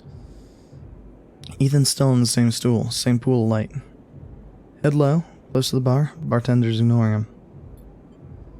Sleeper, time to pay up again. Come here, take the chits. Bartender ignores Ethan. Seems they've cut him off. Hey, he slams on the hand on the bar. Come, take the chits. Bartender ignores him. Ethan lets out a huge sigh, rubbing his eye with his palm. He reaches towards the holster. His elbow slips and the gun tumbles out. It chatters on the bore and falls to the floor, bouncing on the ground between you. Both you and the bartender look at the gun, stare at it. Butterfingers, says Ethan, puts out a hand, beckoning for you to give him the gun back. If you would. The bartender looks at you warily. You crouch down and pick up the gun.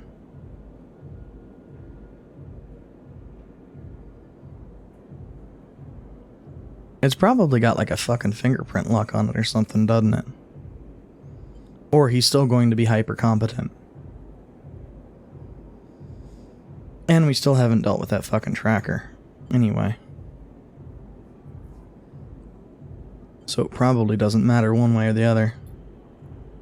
Slap the handle of the gun back in Ethan's hand. Thank you, he hisses. Now where was I? Lazy swings the gun past you and the bartender. Ah, yes, leaving. He stands. Sleeper, well, this has been fun. I think I've wrung every last drop out of this place. Time to go home. Let's go see SNR. No. Well, he says, bounty pays half, but he levels the gun up to you and pulls the trigger. Gun clicks. By now, all the tension in the bar is on you and Ethan. He looks at his gun with a bemused expression. Bartender raises an open hand, and in are 10 shiny bullets. 10 shiny bullets he took out of Ethan's gun while he was asleep on the bar. Ethan smiles at him. Oh well, he says, and hits you in the head with the butt of a gun. Stagger back and drop to a knee. Somewhere nearby, the gun clatters onto a surface. The hit's a glancing glow, but it makes your vision swim. Through the blur, you see Ethan wrestle a small, thin slate from his belt. Hold it up. Enough is this. I'm logging the job and calling it in. No more plying. Your head aches. Ethan taps through a few screens impatiently. Swears and taps again. He starts shouting, a dull echo at your ringing ears. Starts screaming at the slate and throws it across the bar. Crashes around and grabs you by the chin. His face close, his breath heavy with drink.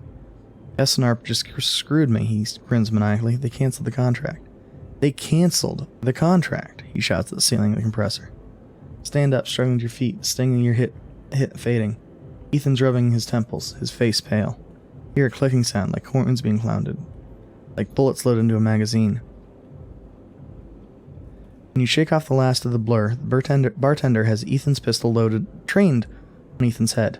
Ethan stumbles back towards the middle of the room, all eyes trained on him. I'll kill all of you. He screams. He stumbles into the wall, spinning away towards the door. I'll be back for that, he shouts to the bartender, lunges out of the compressor. You study yourself on the bar, catch your breath. The rumble of conversation returns. The bartender goes to say something, then thinks better of it, begins to clean the bar. After a while, you wander out into the light of the bright market, looking for Ethan around every corner. Interesting. Well, I suppose that means we don't need to worry about that particular bit of cash. That's good. But also means that, well, now we're dealing with the distinct possibility of some of this shit is scary.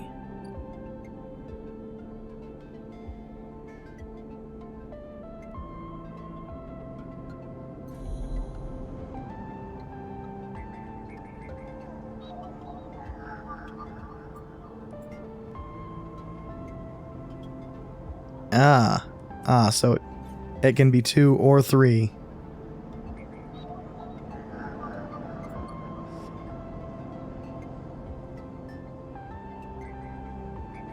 Of course, this shit doesn't work the way I would want it to.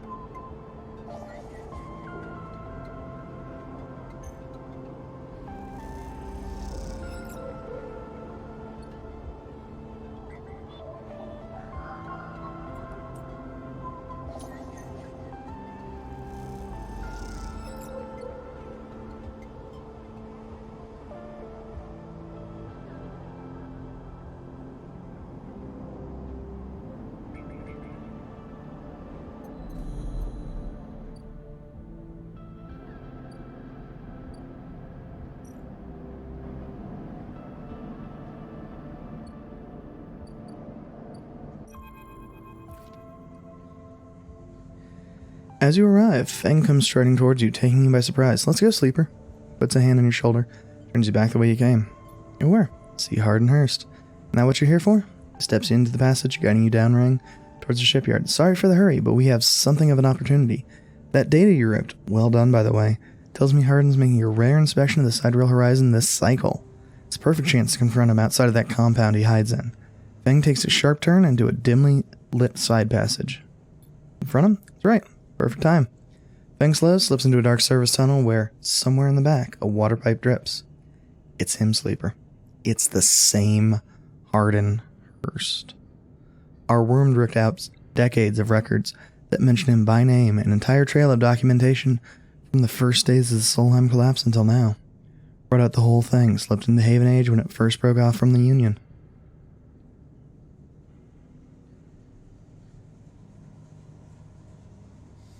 He paces in the tunnel, a hand rubbing at the back of his head.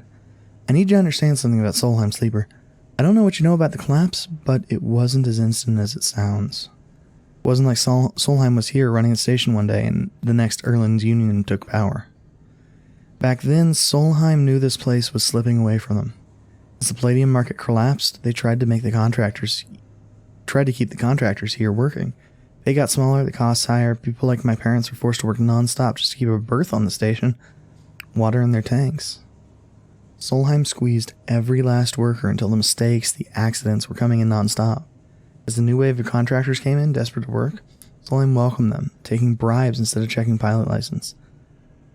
The whole time, Solheim was folding up, dragged into court cases and central systems, while the severed limb of a station still desperately tried to take all it could. Riots came after the collision at Dock 2. A young pilot, his MEV overloaded with palladium, miscalculated his trajectory, took out a section of the ring. Hundreds died, thousands panicked. My parents told me people were terrified, and the blame fell squarely on Solheim. People like to tell stories about Erland, about how he brought the factions together, spoke to the crowds, turfed out Solheim. Maybe true, but my mother, pregnant with me. Locked herself in their MEV welded to the dock when my father joined the improvised cruise, trying to seal up the ragged of the edges of the gap. He never came back.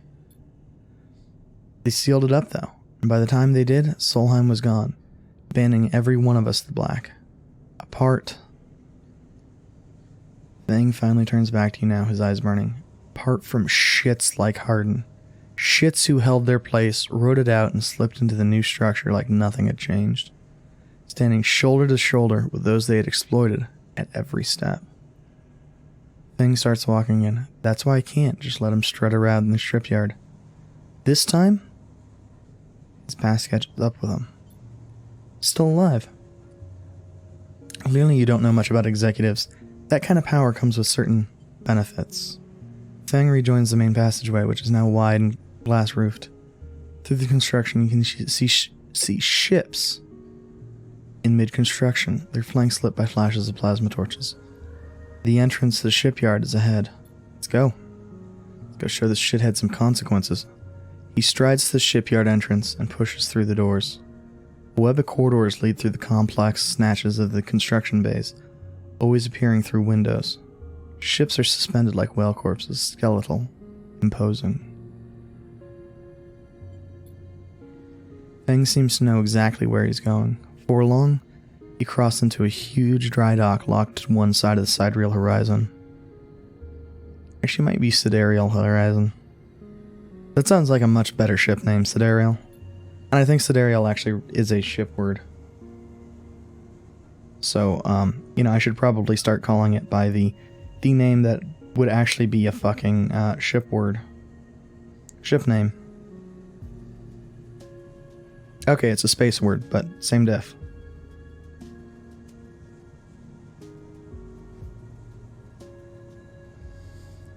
A network of platforms and scaffolding cling to the ship's hull, filled with workers and equipment. Sound is stretched out by the vast space so that the welding, cutting, and sealing seems to come from everywhere at once. Both you and Fang spot them at the same time, group walking slowly across the gantry.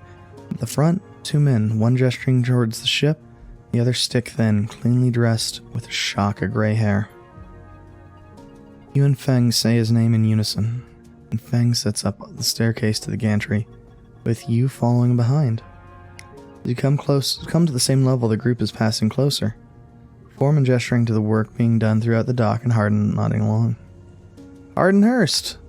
Feng shouts across the noise, taking you by surprise. His voice bounces and comes back in a rippling echo. The figures turn. Yes?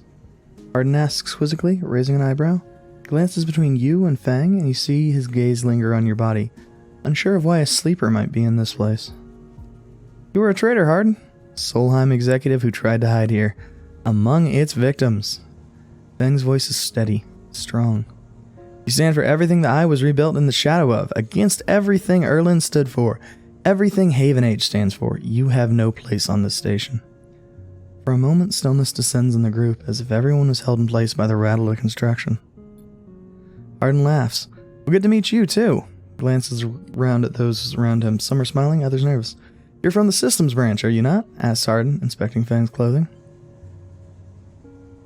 Fang turns to Foreman. You need to call your security. This man's a corporate agent. Foreman glances between Fang and Hardin, his hand drumming at his sides. Hardin leans toward him and said something inaudible. Foreman nods. As you begin speaking, Hardin turns his attention. And what would a sleeper know that? You accuse me of being a corporate agent, and what are you if not exactly that? Turns around at the group, who are already eyeing you with suspicion. You're a product of Vesnarp. You have no place in a Haven Age shipyard. Who knows what signals you're sending back to your makers? Murmur of approval runs through the group. Fang holds up a stick of memory. You guessed right. I am systems, and I have records that link you directly to Solheim right here. So once again, I am asking you to take this man to the custody of shipyard. Foreman remains still. Hardin's voice is calm, measured. If you have such data, why hasn't it been submitted at the members' meeting for proper review? Shakes his head. I have nothing to hide, unlike a man who does not announce his name, who enters my shipyard with corporate property in tow, and tries to turn my own men against me.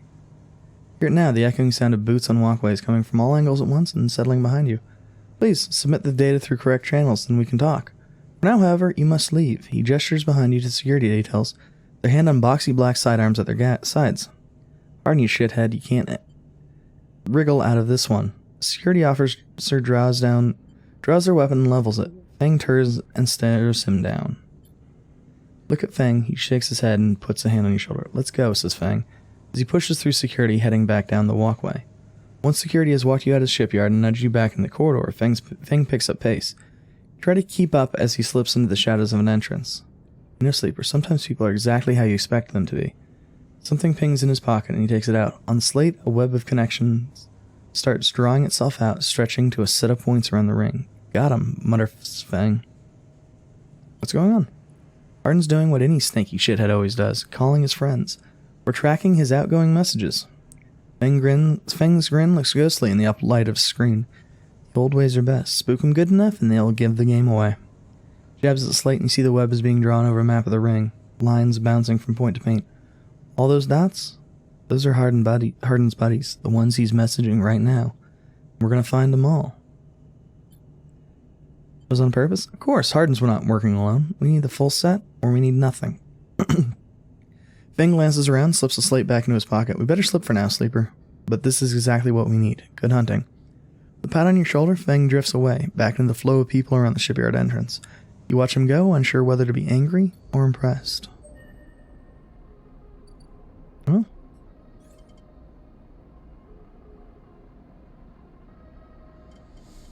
I think I'm gonna wait and give grab that, even though there isn't always a great opportunity for it.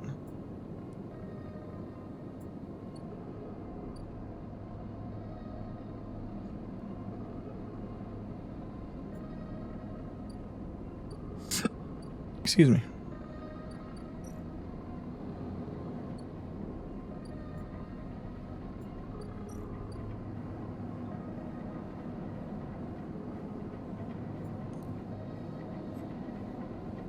Okay.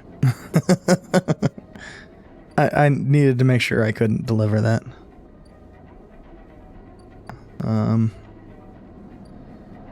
Do I have a good job?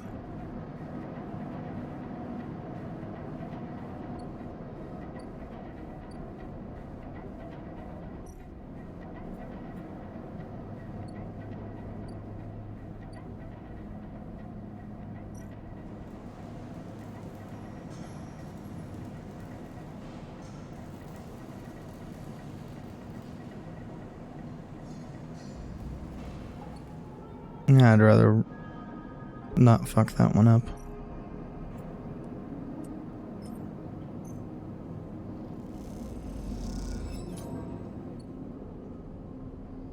We were gonna need to spend the money on food anyway.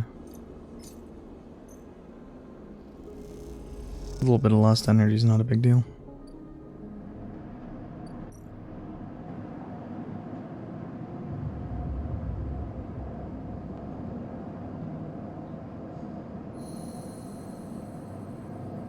We are, though, going to need to do some serious consideration for money moving forward. Now, this is either 24 or 9. Genuinely, I think I'd prefer to spend 5 here.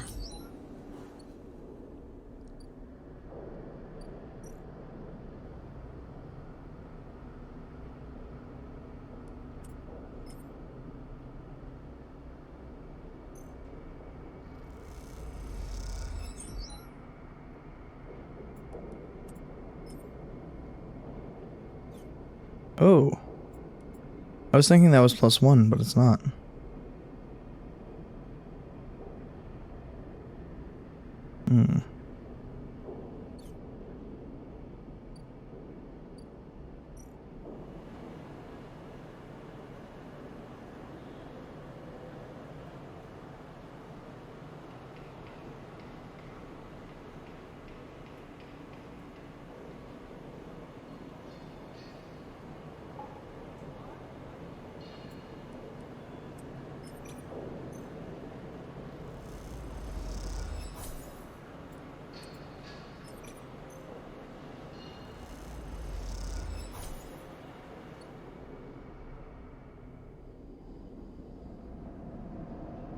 I'm not going to complain about that, Cryo.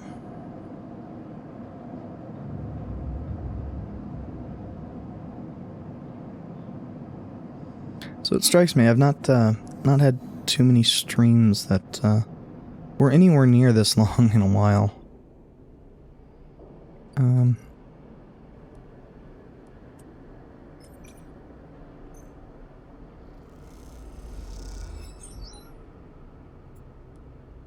And I can drop the 6 in there. It'll finish this up. I believe this is related to what, yeah.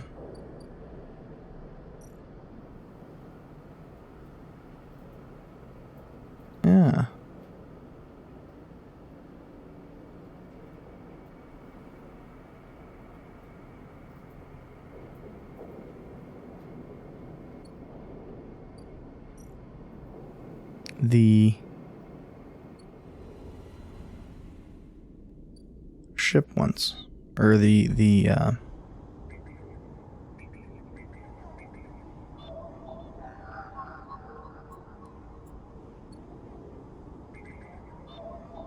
navigator once.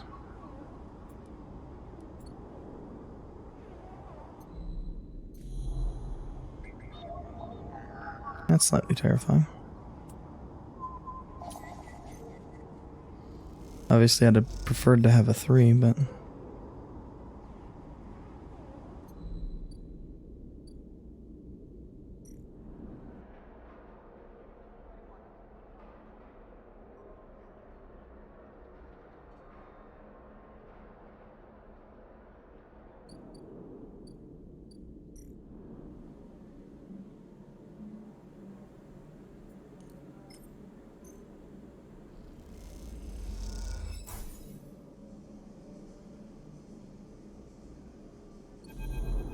Okay. Slip into the cloud as easy as blinking. Navigator's beside you. There's a sphere casting light into the strange darkness here. This is not how a mainframe should look. A center, a point of connection. The object in front of you is severed, cut off, a rootless, branchless tree. Only the trunk remains. It's dead. Quiet. Navigator hisses, and then you see it like a blade in the dark. An edge slicing through the void, it glides along at a distance and leaks out. There it appears again, elsewhere, gliding once more, searching. The moment you make a sound, the edge leaps closer. You see now it's not an edge, but the ridge of a long, sharp edge. Head, like a shark. Glides past, closer now, and you see into the voids where its eyes would be, should be. You and the navigator exchange looks, both thinking the same thing. It's blind. Killer crosses between you two, smooth as a razor, and disappears. Flickers back in, further away now, and you move close to Navigator to talk. You saw it too then. Killer's been blinded. Well, I'm clear, the protocol's been running for decades, well past its operational limits. Navigator's sons dull as they drop their voice to a whisper. This may give us an advantage over the protocol. You flinch as the silent killer appears closer and glides past you, its empty sockets open wide. You turn to Navigator and notice something strange. The ore of spheres is collapsing. The orbits, usually round and even, are decaying. Spheres are following spiral paths, condensing on a central point. Navigator is noticing it too. They go to shift their positions to better direct their spheres. They can't. Whatever is drawing the orrery together is holding them in place. They look at you, suddenly desperate, frantic. It's a trap. You go speak, but Killer appears between the two of you, gliding through the gap. Navigator freezes, and you see them framed in the empty socket. You realize now, if Navigator cannot move, then it's only a matter of time before one of Killer's sweeps brings them directly through Navigator. And time's not a problem for a protocol that's been running for decades. You look desperately around for a solution, for a way to extract Navigator from the mainframe, and you see it. 3 branches, the last 3 thin and spindly, feeding the mainframe a thin diet of power and data. Break these and the mainframe collapses once and for all, severing connection, shattering the hardware. Whatever it takes, they must be broken. But they're encased in something, a glassy layer of protection. You'll need to unlock access before snapping them from the mainframe for good. You look at Navigator, trying to reassure them without speaking, and you blink back to reality. Their expression of fear and afterimage that slowly fades. You must act quickly.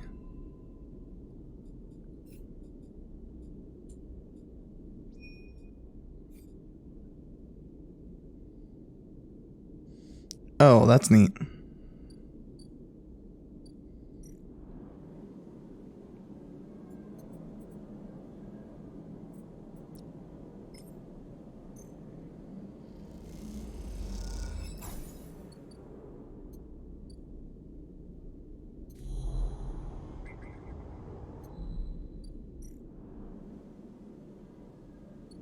So, I mean, it's telling me that it must be done quickly, but it doesn't have a timer on it.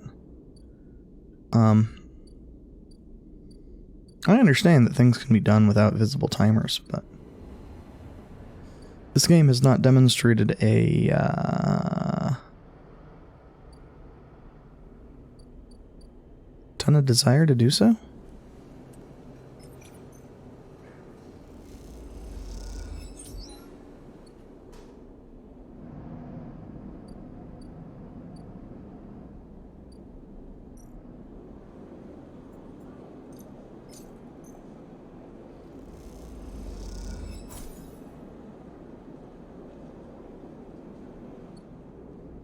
Hopefully they're still okay.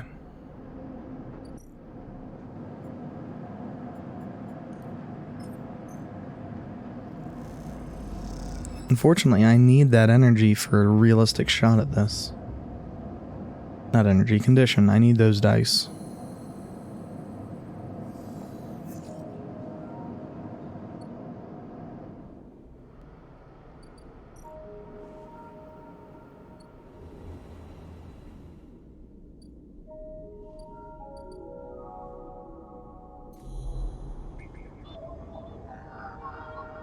So we got a 6 and 3. And we got a 5 and 3. And this is why I wanted to make sure, because I was thinking it was one of them was 4.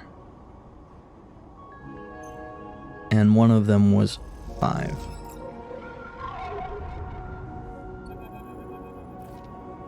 A glint, like a light traveling along the edge of a wave, fills your eyes.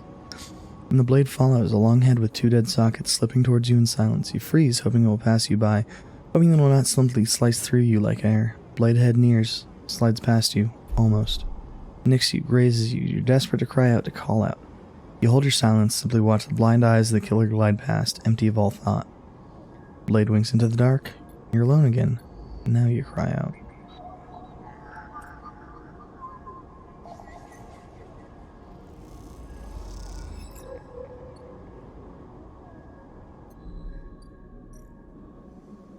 I've already done this one.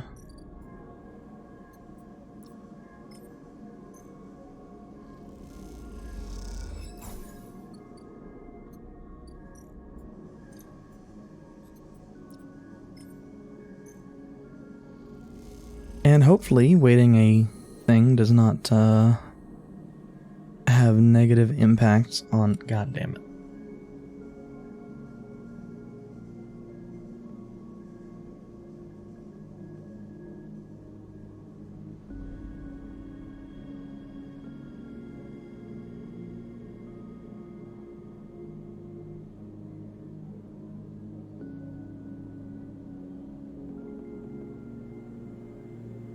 I mean, realistically, it doesn't feel like there would be massively meaningful differences here.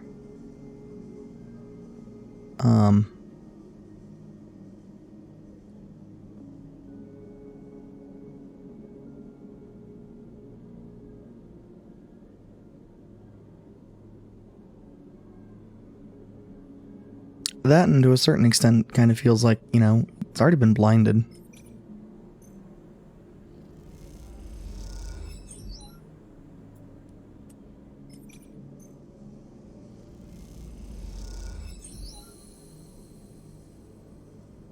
And of course, this one only said, in theory, Ring Navigator. As you blink in the cloud, you see the last flickers of life from the mainframe. Best Machine once ran the whole station, spanned it up, directed and processed the flows of energy, water, and data, fed the lives of thousands of people. Now it's finally dead. Navigator's beside you. Both watch as the branches flash and twist like forked lightning, until they recede and fade. Killer flickers across the screen. Scene. Blindly failing as the system breaks down. They thrash as they blink in and out, all around. parts of them disappearing with each return until only the blade-like head remains too, and then that too is broken. It all goes dark. Erlin's eye is now without a center, yet it is unmoved by the change. Along the rim, the master control points that Erlin, that Haven Age, that Haifa installed, run strong and steady, but puppeteering the station from its periphery. This was a long time coming, says Navigator, drifting faintly around you in a lazy orbit as if to shake off their imprisonment. Killer had been wandering blind for so long. This place was their domain and prison. They had followed the directives for the many decades they roamed here, cut the threads of the mainframe, executed its administrator eyes, and then kept slicing. At some point, they cut away their own ability to see, to sense, to taste, to speak, and yet they kept cutting until only those three threads remained. From millions that once thrummed here, only their blindness and chance kept them from making those final 3 fatal cuts. There's a ceaseless violence in the kind of system that creates beings like these, those that will execute commands endlessly, even to their own destruction. It's good you ended it here. You watch the data points of the station spin around you, blending with the fixed stars. There's something satisfying about finally wrenching the last threads of control from the central point. It's little more than a ghost by the time you reached it, but this place deserves to be haunted by better ideas than a totalitizing system of control. Navigator floats beside you. It's free now. The station no longer presents a hazard for legal entities like me. Turn to you. Base a cloud of shimmering light. In fact, in time, perhaps it can be a refuge. A refuge. That sounds like something of value, something worth building. Dark shape passes across your vision. Distant curve of something like smoke or oil. A fluid, shifting tank of total darkness. The Greenway was cut off at the moment of collapse, so Hunter or Killer could never reach us. And now it's closed off to us, separated from the cloud. It may be totally dark. Perhaps some other old protocols are isolated there. We've now seen what decades of isolation can do to a protocol. If we could extract an access cipher, they pause and then blink out of existence. Freeze, shocked, but a moment later they appear with a glowing polygon of data. Here, a cipher you need. You take it, still shocked. I'm not used to being free, to being able to move, explore, extract without fear, without limits. Navigator does a little twirl. This will take some getting used to. Thank you for this gift. They whirl the spheres around you. The entity of this station will always be friends to you, Sleeper. Thank you. It's true that mutual need is required for friendship. I must admit I had not considered the value of offering assistance without personal gain. I'll think on that. Navigator loops around you rapidly, and suddenly eager to test their newfound freedom. But first, I'll explore. Perhaps there are still intelligences that hid themselves, as I did, encased in simple systems, cut off. I should like to free them. With that, they drift away, flickering, glowing, then shifting so rapidly you lose sight of them among the glittering rim of the eye.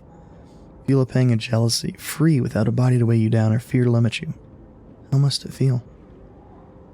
Your eyes fall on the Greenway and its secrets, though perhaps that can wait until after you've celebrated this victory.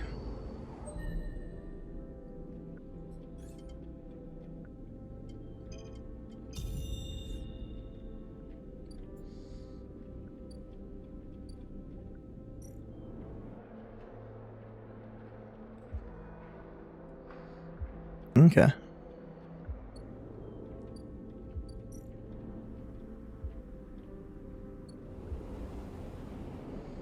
I think, as I have done several times,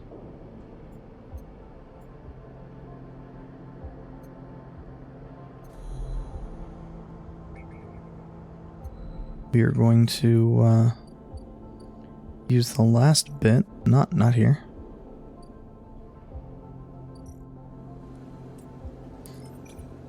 Mingi has been really good to us. I see no reason not to continue this working relationship. Actually, I wonder. I'm not sure how... I mean, I assume it would be Chinese. I don't know how Chinese works. Regardless of whether it is or not. It might be G.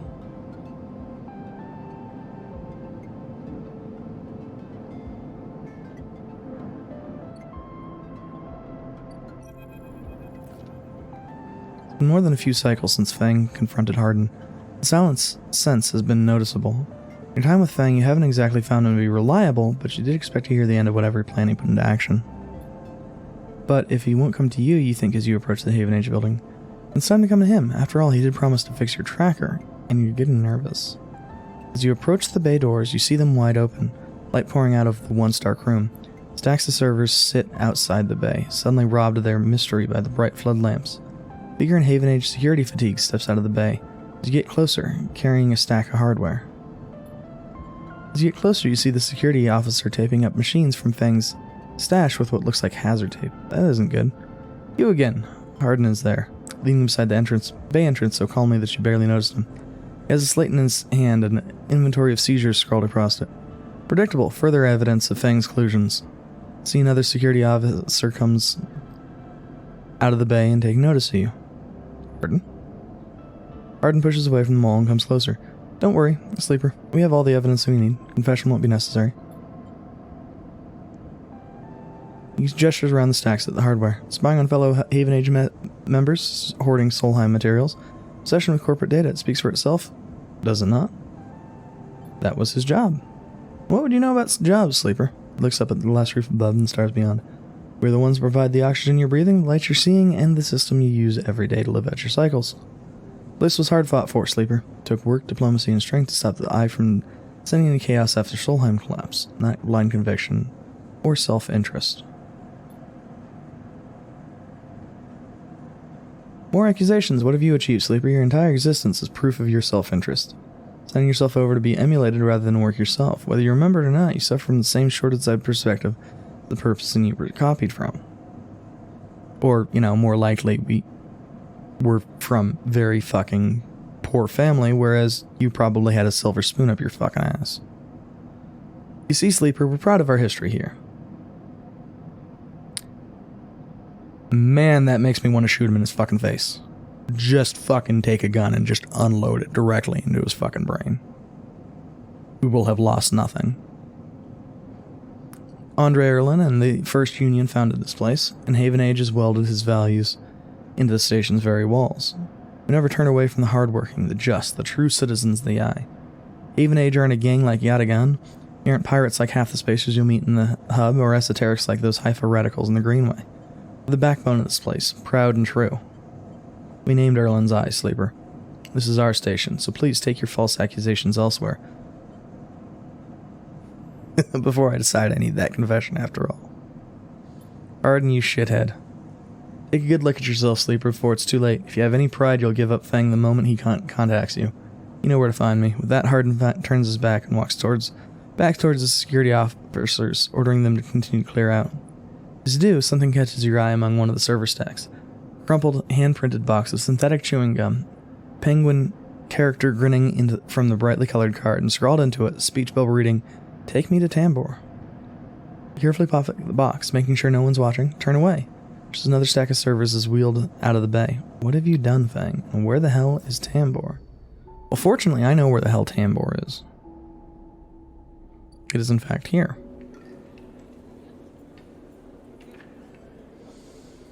You feel stupid, but the penguin does say, "Take me to Tambor," and this is the only Tambor you can find.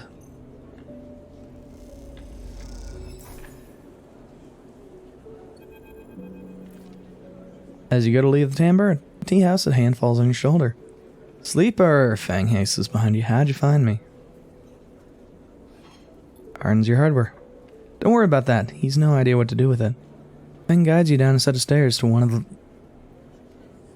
the Tambor's lower levels. The tea house is stacked with curved mezzanines, all connected by a central atrium. Levels are filled with makeshift booths, bars. Conversation bounces busily off metal walls. Jesus Christ, it's already midnight. Feng sees you looking around. This place used to be a fuel tanker's main drum. That's the name. The gas part's a bit of a misnomer, though. You can get anything the Eye offers from this place, but real tea isn't exactly readily available. Picks a booth. It's all fashioned from some old salvage tank container. Lined with spongy insulation foam. Collapses into it. Looks around furtively.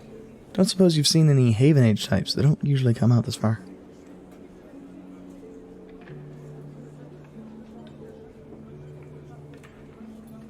Feng, what's going on? Well, I'm suspended, and that's the first thing. Second thing is, I'm pretty sure Hardin wants to drop me off the room of the Eye. Doesn't bother me, though. Shows me we hit a nerve back there.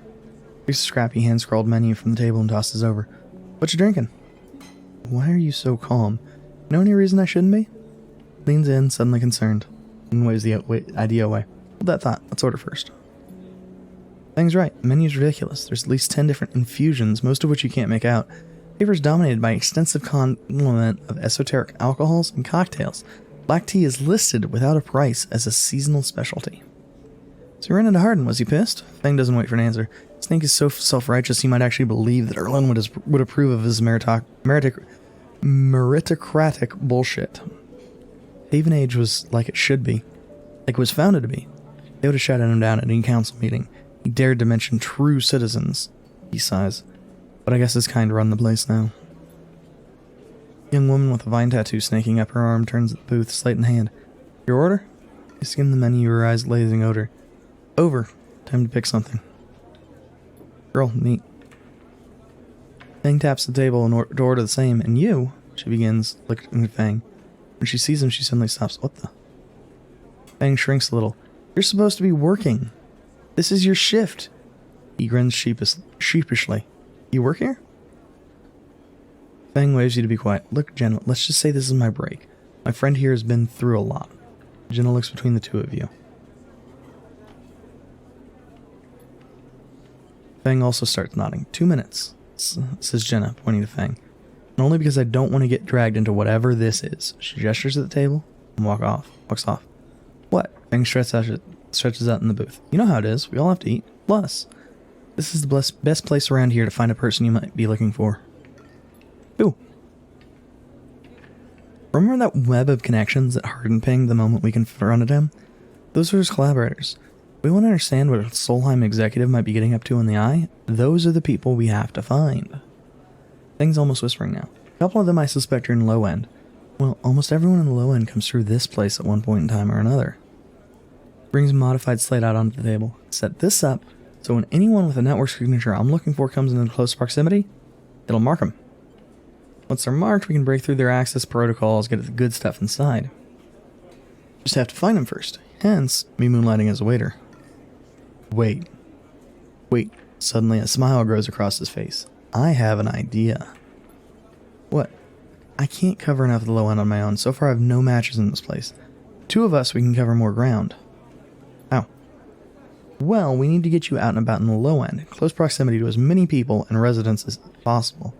Turns out my friend Minji needs some help with deliveries. In the express? Ah, you already know him. Perfect. Fang places a tiny receiver on the table. This connects to my slate, runs the same marking protocol. Get near any of our targets. So all you have to do is take some delivery shifts, soon enough we'll have the place covered. Fang, don't give me that. You think I like working here? I thought you could use the tips. We're in this together, alright? Right. Okay then, Fang slips his slate back under his clothes. Just head on up to Minji Express, take a delivery shift, see what shakes up. Manage to find anything, extract any data, bring it right down here to me.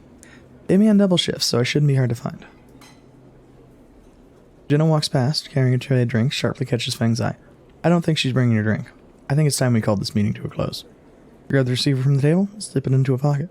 See you soon, sleeper. Stay safe. Fang adds before turning and walking off towards the bar, whistling as he does.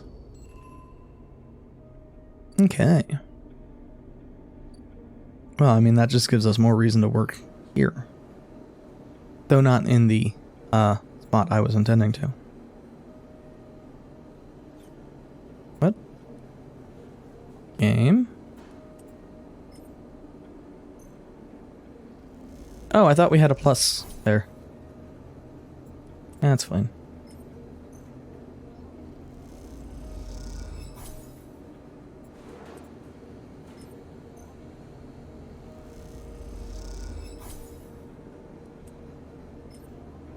I am curious as to what the minus is, but I guess we'll not deal with that.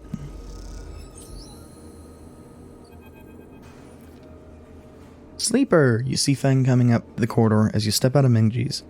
Kelp noodle smell still clinging to your clothes. Comes up fast, stops close, looking around suspiciously. I don't have long. Take these. Fang palms you a couple of those metal thumbnail size drives. Ripper rooms. Your slate's been buzzing like crazy. It seems like your delivery shifts have turned up 2 targets. Squeeze your shoulders. I knew you could do it. Now we nail those snakes. What do you do? Hardin's boys are all connected by some kind of closed network. You break the access protocols on both of them, you should be able to gain the location of the nearest network ports.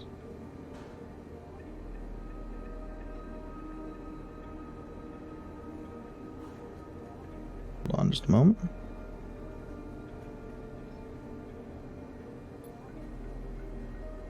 Slot the Ripper worms in those ports, one each, and they'll feed me anything and everything stored in Hardin's shadow network. Can't wait to see what juicy plans they have in there. Get the scuff of boots as a group comes up the corridor, likely on their way to place an order with Minji. Turn for a second, and when you look back, Fang's already halfway down the corridor in the opposite direction. Raises a hand in farewell, and is gone. Run your fingers over the tiny Ripper worm drives in your pocket. Smile to yourself as you wonder how mad Jenna will be at Fang for this little excursion. Time to slot some worms. Or, actually, time to go to bed in-game. And see about if there's an option for saving or if we just quit. Because...